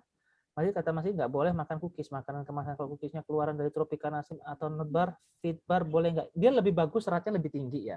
Kayak Fitbar itu dia seratnya, makanya kan ketika kita lihat bentuknya, dia makanannya lebih utuh. Ada kayak bijinya utuh, buahnya utuh, dia memang lebih utuh. Itu boleh, tetapi tetap aja jangan dikonsumsi setiap hari. Itu lebih boleh daripada yang sudah halus kayak tepung gitu ya. Itu lebih bagus yang memang kalau makanan-makanan yang cookiesnya yang keluaran dari yang untuk diet, itu dia cenderung teksturnya lebih kasar. Karena apa? Dia berusaha seutuh mungkin, tetapi tetap aja untuk menggabungkan itu tadi kan membutuhkan kayak adonan segala macam gitu ya. Itu masih boleh, tetapi jangan terlalu sering. Sebaiknya memang diganti ke situ masih boleh. Bu Dani, Mas, kalau tadi disebutkan kalau menjelang siang lapar bisa makan buah yang sama kayak pas sarapan. Betul, kalau snack sore juga buahnya sama dengan sarapan. Apa memang buahnya seharian itu harus sama? Oh, enggak. Boleh, Bu. Boleh misalkan Ibu ada buah 2, 3, 2 macam, boleh kok variasi. Enggak harus sama ya. Tetapi kan kalau kita bicara sisi ekonomis, misalkan kita beli pepaya gitu ya. Oh, kalau bisa kan pepaya habis dalam waktu sehari atau 2 hari. Kan kalau misalkan saya pisah, paginya pepaya, siangnya anggur, sore harinya misalkan kita apel. Nanti saya dimarahin, nanti pepayanya nggak habis, pisangnya nggak habis gitu kan. Jadi kalau bisa satu hari bisa sama, kalau nggak bisa misalkan nggak sama juga nggak apa-apa. Silakan.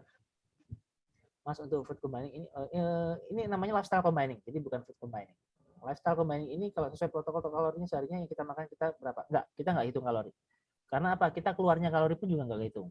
Ya, jadi saya ingatkan teman-teman, kita nggak pernah hitung kalori. Kenapa? Karena untuk keluar kalori aja kita sehari-harinya nggak tahu berapa kalorinya. Saya sendiri nggak tahu saya keluarnya berapa, karena saya coba hitung nggak pernah presisi. Karena apa? Karena ketika aktivitas saya berubah aja, udah kalorinya udah keluarnya udah beda.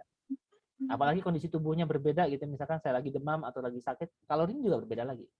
Ataupun saya pasca olahraga nge-gym gitu ya, dengan memiliki DOMS, badan pegel-pegel, itu kalorinya juga beda lagi. Apalagi sekarang kondisinya agak panas gitu ya, agak panas, kita berkeringat, kalorinya sudah berbeda dengan ketika musim hujan atau ketika musim yang lagi dingin-dinginnya. Berbeda semua. Itu adalah yang keluarnya. Apalagi kalau makannya. Makannya itu misalkan begini, Anda makan ayam. Ayam yang Anda konsumsi hari ini sama besok lusa itu udah beda kalorinya. Kenapa? Karena ayamnya itu ayamnya umurnya gini, yang membedakan ayamnya kalorinya berbeda itu adalah satu, usia ayamnya. Apakah usia ayam yang Anda konsumsi hari ini dengan yang minggu depan sama? Belum tentu sama. Bisa selisih 5 hari, bisa selisih 7 hari. Kedua, pakannya dari si ayam tadi, apakah sama? Belum tentu juga, karena bisa jadi peternaknya berbeda. Ketiga, pengolahannya. Keempat, penyimpanannya. Kelima, dari hamanya segala macam. Itu udah berbeda. Satu ayam, katakanlah satu porsi ayam yang Anda konsumsi misalkan sama-sama 200 gram gitu ya, itu kalorinya bisa berbeda jauh, bisa selisih 20%. Kenapa? Karena sebenarnya yang mempengaruhi kalori dari makanan itu banyak sekali. Usianya, hamanya, penyimpanannya, pengolahannya, dan segala macamnya. Itu aja keluarnya sama masuknya udah nggak bisa kehitung. Maksudnya benar-benar nggak bisa kehitung secara detail. Lalu ngapain kita menghitung-hitung kalori? Apalagi begini, Anda masak sop. Hari ini Anda masak sop ayam pakai brokoli. Misalkan Anda cari di Google sopnya sekian, kalorinya sekian. 2 hari lagi Anda bikin sop lagi. Ditambah katakanlah dengan ditambah wortel, ditambah buncis, ditambah dengan apa yang lainnya. Apakah sama kalorinya? Sudah pasti jauh berbeda. Ya, antara sop yang Anda konsumsi hari ini sama 2 hari lagi dengan komposisi yang berbeda, itu juga berbeda lagi kalorinya. Nasi goreng itu. Nasi goreng kalau Anda lihat aplikasi kayak di Fat Secret atau misalkan MyFitnessPal, itu katakanlah kalorinya sekitar 300 kilokalori, 200 hingga 300 kilokalori. Tetapi apakah benar kita mengkonsumsi nasi goreng kalorinya segitu? Enggak. Karena di aplikasi itu kalorinya 300 kilokalori karena dia nasi digoreng aja. Pakai minyak, selesai. Sedangkan kita pernah nggak makan nasi goreng hanya nasi digoreng aja? Nggak mungkin. Kita makan nasi goreng ada apanya? Ada telurnya, ada kerupuknya, ada bakso ikannya, ada sosisnya, belum lagi minumnya teh hangat gitu ya. Kerupuknya aja nggak kehitung. Nah, kita makan nasi goreng aja, itu bisa di atas 700 kilokalori. 600-700 kilokalori. Kita bandingkan dengan yang di aplikasi hanya 300. Apakah match? Enggak. Lalu ngapain kita menghitung yang sebenarnya kita hitung pun tidak akan match. Keluarnya udah nggak jelas, masuknya juga udah nggak jelas. Nggak usah kita hitung-hitung kalori. Kita fokus kepada namanya peningkatan dietnya. Lebih kepada kombinasi makanan yang akan kita konsumsi ke situ. Jadi kita tidak hitung kalori. Karena sebagus apapun kita hitung juga tidak akan match. Itu ya, Kak Diana ya. Malah Mas kalau pagi bisa kebiasaan minum teh plus gula tropicana, boleh nggak Kak Netim Semarang? Boleh, silakan. Sesekali boleh. Kalau teh itu boleh-boleh aja, silakan. Kayak ini dan pasar Mas, malam rumput laut boleh untuk lauk pengganti tempe tahu, boleh, silakan. Rumput laut bagus. Kak Susana Jakarta masih dinas, oke, siap. Nah, oke, Kak Bu Etin, Mas, apakah normal juga ada efek samping dari masa adaptasi di hari satu sendiri, misalkan masuk angin atau mulut rasa hambar? Normal, mulut rasa hambar itu normal, silakan, nggak apa-apa. Oke. Kak Kusbis, suaranya kecil. Oh ya, masih kecil suara saya. Mungkin volumenya dibesarin aja ya. Terus kemudian yang terakhir ini untuk baby stuck bagaimana? Ada videonya. Ada videonya bagaimana baby stuck.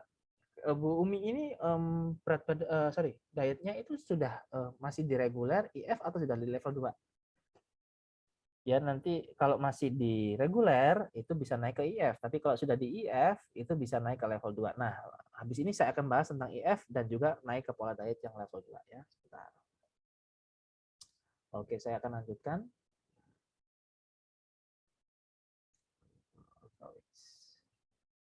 Saya lanjutkan yang pola diet yang berikutnya. Berapa orang hari ini? Oh, 54 ya. 54 orang, banyak sekali malam ini. Nanti setelah sesi kita foto bareng ya teman-teman ya. Kita foto bareng. Nanti saya akan share di Instagram. Yang pola diet yang kedua ini sederhana aja. Dia adalah pola diet yang lanjutan. Nah, ya, yang kedua adalah ini intermittent fasting. Nah, intermittent fasting ini sebenarnya sudah sering kita lakukan ya. Jadi intermittent fasting itu adalah nenek moyangnya diet sebenarnya. Udah ada sejak puluhan tahun yang lalu, bahkan sudah ada lebih dari 100 tahun yang lalu. Cuman akhir-akhir ini beberapa tahun terakhir, sekitar tahun 2012 atau 2013 diadopsi oleh Mas Deddy Corbusier dengan nama OCD. Bukan obsessive compulsive disorder ya, tapi obsessive Corbusier diet. Nah, dia sebenarnya menggunakan pola diet intermittent fasting. Intermittent fasting itu sudah lama sekali. Sudah ada sangat lama, tetapi dulu belum begitu dikenal, cuman akhirnya sama Mas Deddy dipoles lagi supaya lebih dikenal dan sangat bagus konsepnya. Cuman untuk penerapannya akan bisa lebih kita maksimalkan lagi. Karena ketika menggunakan OCD itu atau obsessive compulsive diet itu banyak sekali teman-teman yang ketika jam makannya itu malah ngawur. Akhirnya bukan berat badannya turun malah naik begitu ya. Nah, jadi intermittent fasting itu adalah sebenarnya seperti puasa, cuman bedanya dia itu berbeda dengan puasa Ramadan atau puasa sunnah. Puasa intermittent fasting itu dia namanya liquid fasting atau wet fasting. Jadi ketika kita puasa kita masih konsumsi air putih atau teh tawar. Air putih boleh sebanyak mungkin. Kalau puasa Ramadan atau puasa sunnah itu kan dry fasting. Ketika kita puasa kita nggak minum sama sekali. Terus kemudian kalau puasa Ramadan atau puasa sunnah itu jamnya sudah fix. Jadi mulai ketika matahari terbit hingga matahari terbenam. Jadi kita kira-kira mulai dari subuh sampai dengan maghrib. Sedangkan kalau intermittent fasting itu jamnya fleksibel. Kapan Anda mulai, kapan Anda mengakhiri itu bisa ditentukan. Waktunya sesuai dengan kebutuhan atau kemampuan. Manfaatnya apa? Manfaatnya banyak sekali. Seperti mengistirahatkan sistem pencernaan tubuh, mengoptimalkan metabolisme tubuh. Terus kemudian untuk teman-teman yang memiliki diabetes atau kolesterol atau memiliki masalah jantung, sangat saya sarankan mengkonsumsi yang ini gitu ya. Terus kemudian yang berikutnya adalah meningkatkan produksi human growth hormone. Human growth hormone itu dia meningkat hingga 20 kali lipat ketika kita itu dalam kondisi intermittent fasting. Jadi meningkat itu hingga 20 kali lipat. Jadi seperti ini. Human growth hormone itu meningkat ketika kita itu puasa sekitar lebih dari 12 jam. Kita tidak mengkonsumsi kalori sama sekali hingga 12 jam. Jadi sebenarnya puasa ini atau intermittent fasting ini sebenarnya sudah kita lakukan sebenarnya teman-teman. Umumnya sudah kita lakukan, apalagi untuk teman-teman yang makan terakhirnya jam 6 sore, jam 6 atau jam 7 sore. Jadi ketika teman-teman makan terakhir jam 7 sore, terus kemudian makan lagi sarapan di jam 7 pagi, itu sebenarnya teman-teman sudah puasa. Jadi ini sudah bukan hal yang menakutkan, ya. Karena ketika kita dalam kondisi biasa, makan malam jam 7 malam, terus kemudian kita nggak makan apa-apa, hanya minum air putih aja, terus kemudian sarapan lagi jam 7 pagi, itu sebenarnya kita puasa 12 jam. Karena malam hari ketika kita tidur, itu kita sedang puasa. Makanya ketika kita di pagi hari sarapan gitu ya, disebut sebagai breakfast atau breaking the fast atau berbuka puasa. Esensinya adalah sebenarnya breaking the fast atau berbuka puasa di pagi hari, di sarapan itu adalah sebenarnya berbuka puasa. Karena apa? Karena di malam hari sebenarnya kita puasa. Kita tidur itu puasa. Nah, ketika kita puasa lebih dari 12 jam, maka ada peningkatan hormon. Ada produksi human growth hormone. Human growth hormone itu meningkat hingga 2 kali lipat. Dan human growth hormone itu sangat bermanfaat dalam proses pembakaran lemak di tubuh kita. Jadi sangat bagus.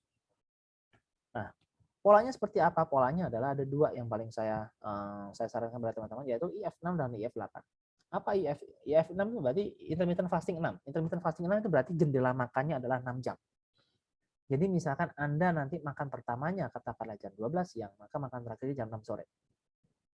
Atau makan pertamanya jam 10 pagi, jam 10 ditambah 6 berarti jam 14, jam 16 berarti jam 4 sore. Berarti durasi makannya adalah 6 jam. Yang tahap awalnya, durasi awalnya itu paling gampang adalah 8 jam. Misalkan Anda makan pertama jam 10 pagi, 10 ditambah 8 berarti jam 18, berarti makan terakhirnya adalah jam 6 sore. Jam 10 pagi sampai jam 6 sore. Itu adalah pola intermittent fasting yang paling sederhana. Apakah mulainya boleh maju Mas jam 9? Boleh. Kalau intermittent fasting 8 mulainya dari jam 9 pagi, nanti makan terakhirnya 9 ditambah 8 berarti kan jam 17. Berarti makan terakhirnya adalah jam 5 sore. Jadi enaknya di intermittent fasting itu jamnya fleksibel. Bisa maju, bisa mundur. Asalkan durasi jamnya, durasi makannya itu tetap. Apakah 6 jam atau 8 jam. Nah, teman-teman yang pilih. Nah, ini yang sangat-sangat bagus. Nah, untuk olahraganya bagaimana? Olahraganya paling bagus adalah sebelum makan pertama atau sebelum sarapan. Olahraganya paling bagus. Jadi misalkan teman-teman olahraganya jam 7, jam 8, jam 6, silakan. Yang penting dalam kondisi sebelum sarapan atau sebelum makan. Nah, nanti setelah itu teman-teman konsumsi air putih dulu. Nah, nanti setelah waktunya jam makan, silakan baru mengkonsumsi makanannya. Untuk makanan pertamanya ketika mulai intermittent fasting sama seperti sarapan, jadi konsumsi buah-buahan, konsumsi serat gitu ya, probiotik. Setelah itu selesai 1 jam kemudian atau 2 jam kemudian baru makan nasinya. Sorenya ada snack time-nya, makan malamnya sama makanan yang tinggi protein dari hewani gitu tapi tanpa nasi. Itu adalah polanya untuk makannya.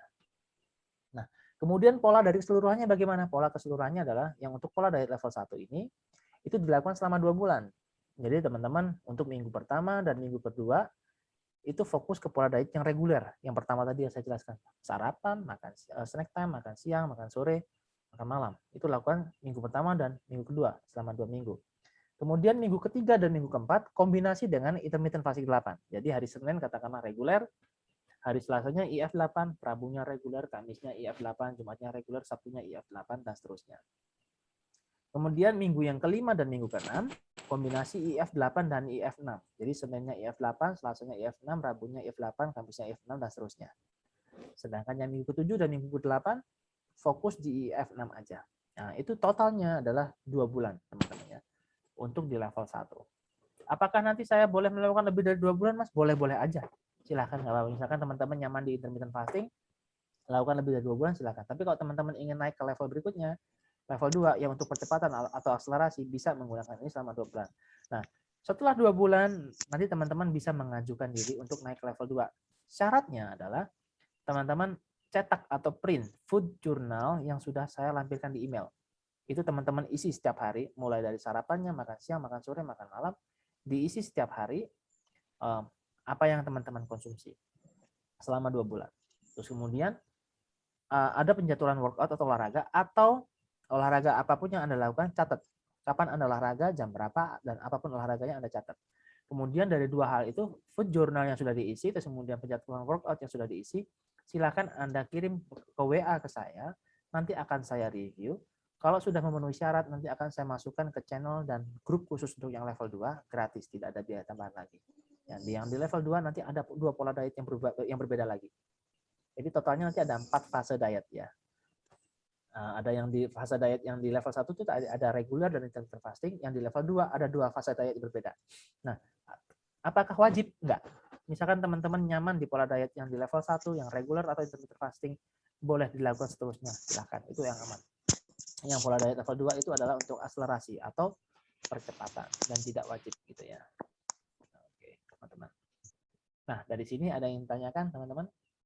Silakan. Kalau ada yang mau ngomong bisa raise hand atau unmute.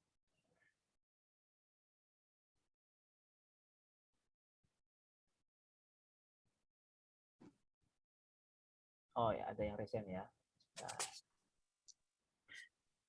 Hmm, Oke, silakan. tanya ya Bu Odas. Mas. Ya, Ya. silakan. Apa untuk olahraganya? Saya sampai sekarang udah berapa hari ya, 3 hari ya. Belum pernah itu apa melakukan olahraga yang dari Mas Didit karena saya ikut yoga itu aja nggak apa-apa kan? Nggak apa-apa Bu, kalau mau yoga nggak apa-apa. Nggak, maksudnya nggak mesti yang itu kan. Oke, terima kasih. Sama-sama Ibu, nggak apa-apa. Yoga nggak apa-apa. Ada yang sukanya trekking, jalan kaki, ada. Jadi nggak olahraga. Jadi yang penting kita harus gerak lah. Iya. Seperti apa geraknya terserah Ibu. Yang disukai yang mana supaya nggak bosan. Jalan pagi ya setiap minggu saja. Silakan Bu Odas. Oke. Kasih. Sama-sama Ibu. Teman-teman ada yang tanyakan lainnya? Kalau ada yang tanyakan? Kalau tidak ada, akan saya lanjutkan ke tadi ya, namanya untuk fat burning zone atau zona pembakaran lemak. Nah, zona pembakaran lemak ini membantu teman-teman untuk itu ya, menghitung namanya heart rate. Oke, jadi teman-teman silahkan ngambil kertas atau sama ballpoint. Nanti kita hitung-hitung sebentar, hitung-hitung terkait zona pembakaran lemak atau fat burning zone. Ya, silahkan Anda siapkan ballpoint sama kertas terlebih dahulu. Saya akan share screen lagi yang berbeda.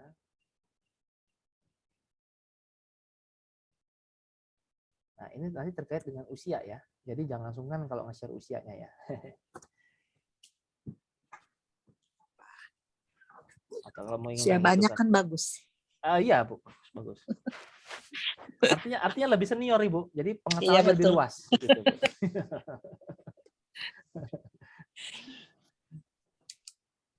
Semangat. Bentar. Oke, saya share screen.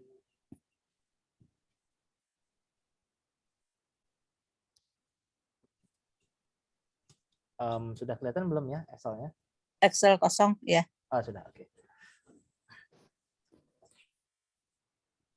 Ada namanya kita namanya menghitung zona pembakaran lemak atau fat burning zone, zona pembakaran lemak atau fat burning zone.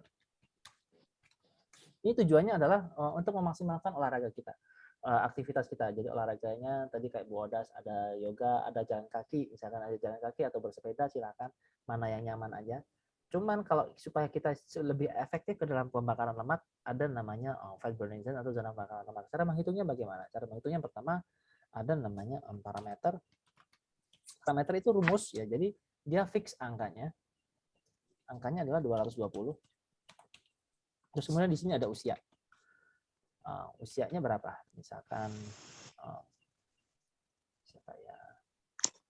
misalkan saya contoh Bu Odas aja. Bu Odas usianya baru 56 ya, Bu ya? Iya. Baru 56. Nah, di sini ada namanya maksimum heart rate atau maksimum heart rate atau detak jantung maksimal orang yang usianya 56 tahun. Nah, cara menghitungnya bagaimana? Ini maksimum heart rate-nya atau detak jantung maksimal adalah 220 dikurangi usia. Ya, untuk case-nya dari Bu Odas berarti hasilnya 164 beat per menit. Berarti detak jantung untuk orang yang usianya 56 tahun itu maksimalnya adalah umumnya ya, untuk dalam kondisi yang umum. Berbeda ketika orang yang sedang memiliki kondisi khusus, misalkan ada sedikit isu di jantungnya atau di tensi begitu ya. Itu orang yang memiliki usia 56 tahun dia maksimum heart rate-nya adalah 164 beats per menit. Nah, yang kita kejar untuk bisa pembakaran lemak atau fat burning zone itu adalah 80%-nya. 80% dari maksimum heart rate.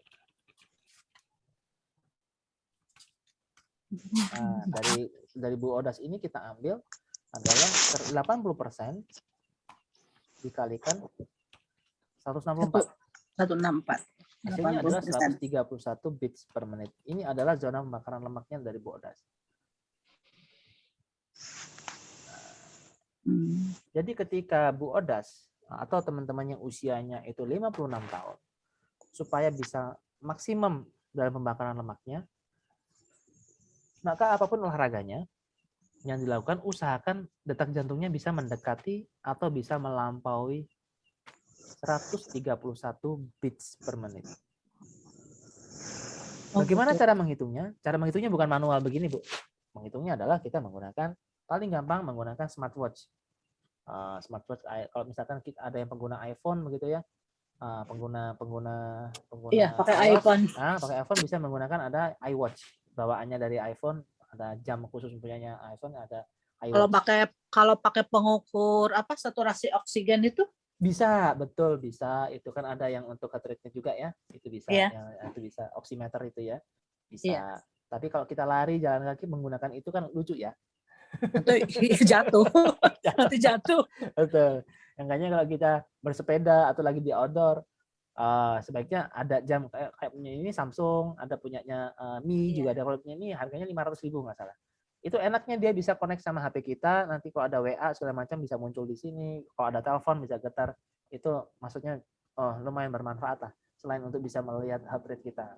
Saya ini punyanya Samsung, ini 700 kok nggak salah, 700 ribuan. Kalau yang punyanya Apple itu agak mahal, punyanya Garmin itu juga agak mahal.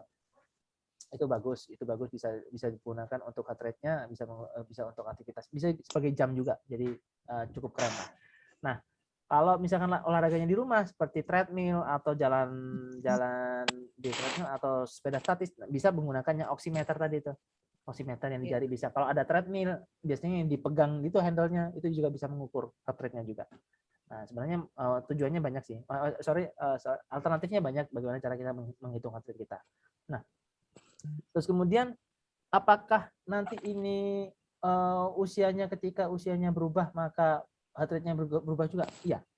Ketika usia kita bertambah, maka maksimum heart rate dan zona pembakaran lemaknya juga akan berubah. Misalkan usianya 60 ya, kita ganti jadi 60. Ini Bu, 60 ada Bu Ida dari Boyolali. 60 itu kita ganti, maksimum heart rate-nya turun. Jadi 160, terus kemudian detak jantungnya untuk fibrinogen atau zona pembakaran lemaknya juga turun. Jadi 128. Kalau usianya lebih muda, misalkan kita ganti jadi 40, maka maksimum heart rate-nya akan naik. Jadi usia semakin bertambah, usia semakin muda, maka maksimum heart rate dan detak jantung untuk zona pembakaran lemaknya juga semakin tinggi. Gitu, teman-teman. Ada yang resen, Kak Diana, silakan di-unmute. Oh iya. Pantesan anak-anak lebih cepat kurus. Betul, anak-anak betul. Jadi usianya 20 tahun gitu ya. Iya. Nah, lebih tinggi lagi. Yang lebih muda. Kak Diana di unmute boleh? Kak Diana kalau resign atau kepencet? Kak Diana dari Semarang. Iya, Mas Didit. Yes, mohon izin bertanya untuk maksimum heart rate ini, apakah faktornya hanya usia saja, Mas? Seperti saya kan sudah obesitas, tapi insya Allah masih bisa olahraga. Apakah itu juga tidak menentukan batas maksimum heart rate? Karena menurut saya faktornya mungkin nggak cuma dari usia ya. Karena saat saya merasakan waktu saya masih belum obesitas, itu lebih fit gitu untuk maksimum heart rate mungkin lebih baik. Bisa kira-kira berpengaruh nggak ya Mas ya? Oh ya, berpengaruh. Jadi itu kan berarti dengan kemampuan kinetik ya, kemampuan gerak ya. Kalau dengan adanya obesitas itu adalah kemampuan kinetik atau kemampuan gerak kita yang membuat kita itu menjadi lebih payah begitu ya. Tetapi kalau yang di sini akan fibrinogen itu berarti kemampuan denyutan jantungnya, lebih ke jantungnya, ke organ jantungnya. Oh, jadi obesitas bukan salah satu faktor penentu maksimum heart-nya, hanya usia saja ya Mas ya? Iya, kalau yang di jantungnya enggak. Tapi yang di kinetiknya kita, geraknya kita menjadi lebih payah. Iya, lebih payah iya. Iya, betul. Payah, betul.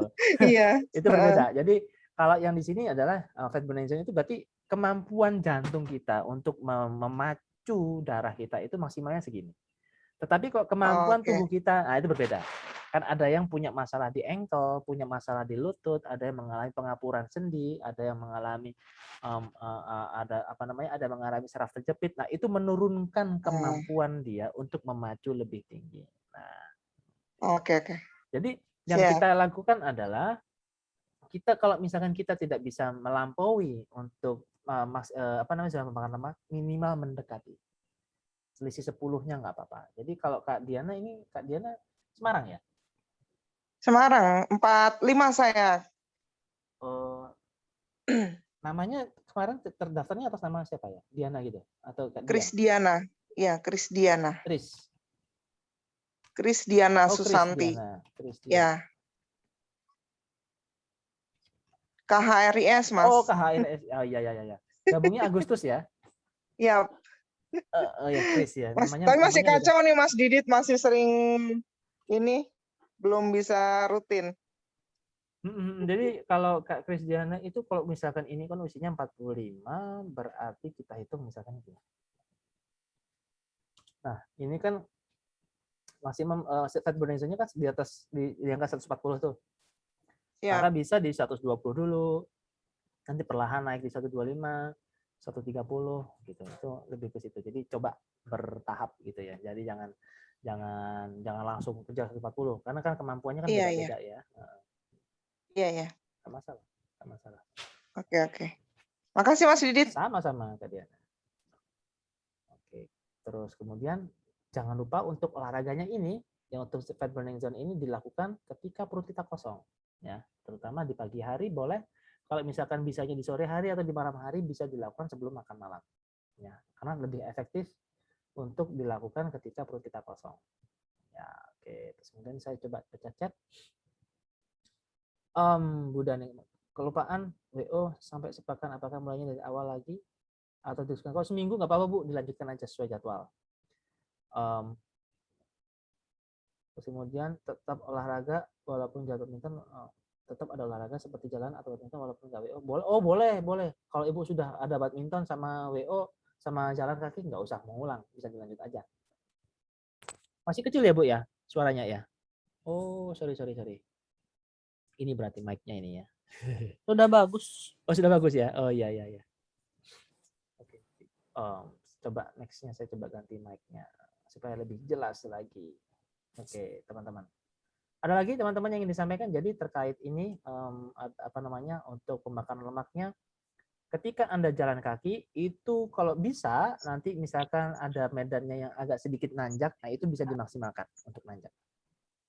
Karena ketika kita jalan kakinya agak nanjak itu masih sangat optimal dalam proses meningkatkan detak jantung kita. Gitu. Itu sangat-sangat bagus. Oke, teman-teman ya. Ada lagi yang ditanyakan? Oh ya, nanti kalau teman-teman berkenan bisa share di sosial media masing-masing, di Instagram, di story atau di feed gitu ya, tentang meeting malam ini, apa yang sudah diterima, apakah bermanfaat. Nah, nanti silakan tag saya di Instagram saya, nanti akan saya follow back untuk teman-teman semuanya. Silakan bisa di screenshot boleh, foto kita nanti abis ini kita foto bareng ya, boleh di screenshot boleh, nanti kita bisa di tag nama saya, IG saya, nanti teman-teman akan saya follow back. Oke teman-teman, ada lagi yang ditanyakan? Di chat boleh. Kalau nggak ada, coba kita kalau yang memungkinkan videonya dinyalakan ya, kita foto bareng. Kita foto bareng. Yes. Wah rame ya, 54 orang malam ini. Alhamdulillah. Oh ada Kak Dita. Kak Dita nggak ngomong Kak Dita. Dari tadi Kak Dita. Barusan kok Mas, sempat. Oh baru sempat. Iya. Ya setengah jam lah. Sudah tutup. Mama. Sudah. Mas. Tapi okay. baru slow barusan. Oke, siap. Oke. Ya. Oke. Oke, kita foto bareng ya. Sebentar. Gak apa-apa ya, nggak bisa open cam nggak apa-apa. Yang bisa open cam nanti saya akan share di itu. Oke, teman-teman. Kita pause ya. 1, 2, 3. Oke, ini 1. Ada 3 page sebenarnya. Oke, selanjutnya 1, 2, 3. Oke.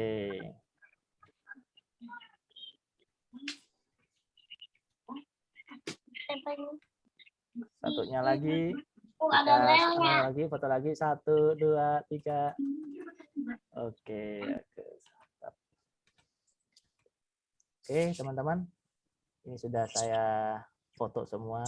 Banyak yang itu ya. Kayaknya banyak yang rebahan ini. Jadi nggak banyak yang nggak open cam ini.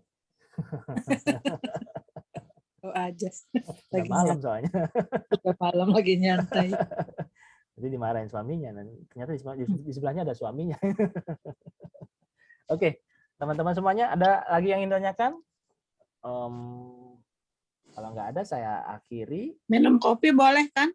Oh boleh, bodas nggak apa-apa. Tapi kopi hitam ya paling bagus Bu ya. Kalau kopi ya, karena yang kita butuhkan kan kopinya ya, bukan gulanya ya. Iya, iya betul. Saya juga minumnya kopi hitam kok. Iya, oke. Ya nggak apa-apa. Ini ada yang tidak bisa open cam karena sedang tidak berhijab. Nggak apa-apa. Nanti kita akan meeting lagi insya Allah tanggal 30 ya. Jadi saya sangat menganjurkan teman-teman untuk bisa konsisten, ibu-ibu sekalian konsisten. Nanti kita di tanggal 30 kita akan review lagi. Jadi kalau teman-teman ada kendala, ada keluhan bisa disampaikan lagi tanggal 30. Insya Allah sebulan saya usahakan sebulan 2 kali setiap tanggal 15 dan tanggal 30. Kalau rame terus gini saya akan usahakan sebulan 2 kali. Tapi kalau nanti semakin berkurang nanti saya bikin sebulan sekali loh ya. Jadi semakin rame saya bikin konsisten sebulan 2 kali. Jadi semoga teman-teman bisa konsisten untuk ikut meetingnya, bisa terus berprogres dan bisa tetap bisa semakin sehat dan semakin fit ya. Semakin bertambah usia semakin fit. Ya, begitu teman-teman ibu sekalian ya. Oke, kalau begitu saya akhiri. Terima kasih atas partisipasi ibu-ibu teman-teman semuanya. Saya akhiri. Selamat malam. Semoga sehat selalu. Wassalamualaikum warahmatullahi wabarakatuh. Waalaikumsalam warahmatullahi wabarakatuh. Terima kasih Mas. Terima kasih. Selamat istirahat. Terima kasih Mas Didit. Terima kasih Mas Didit. Malam teman-teman semua. Malam.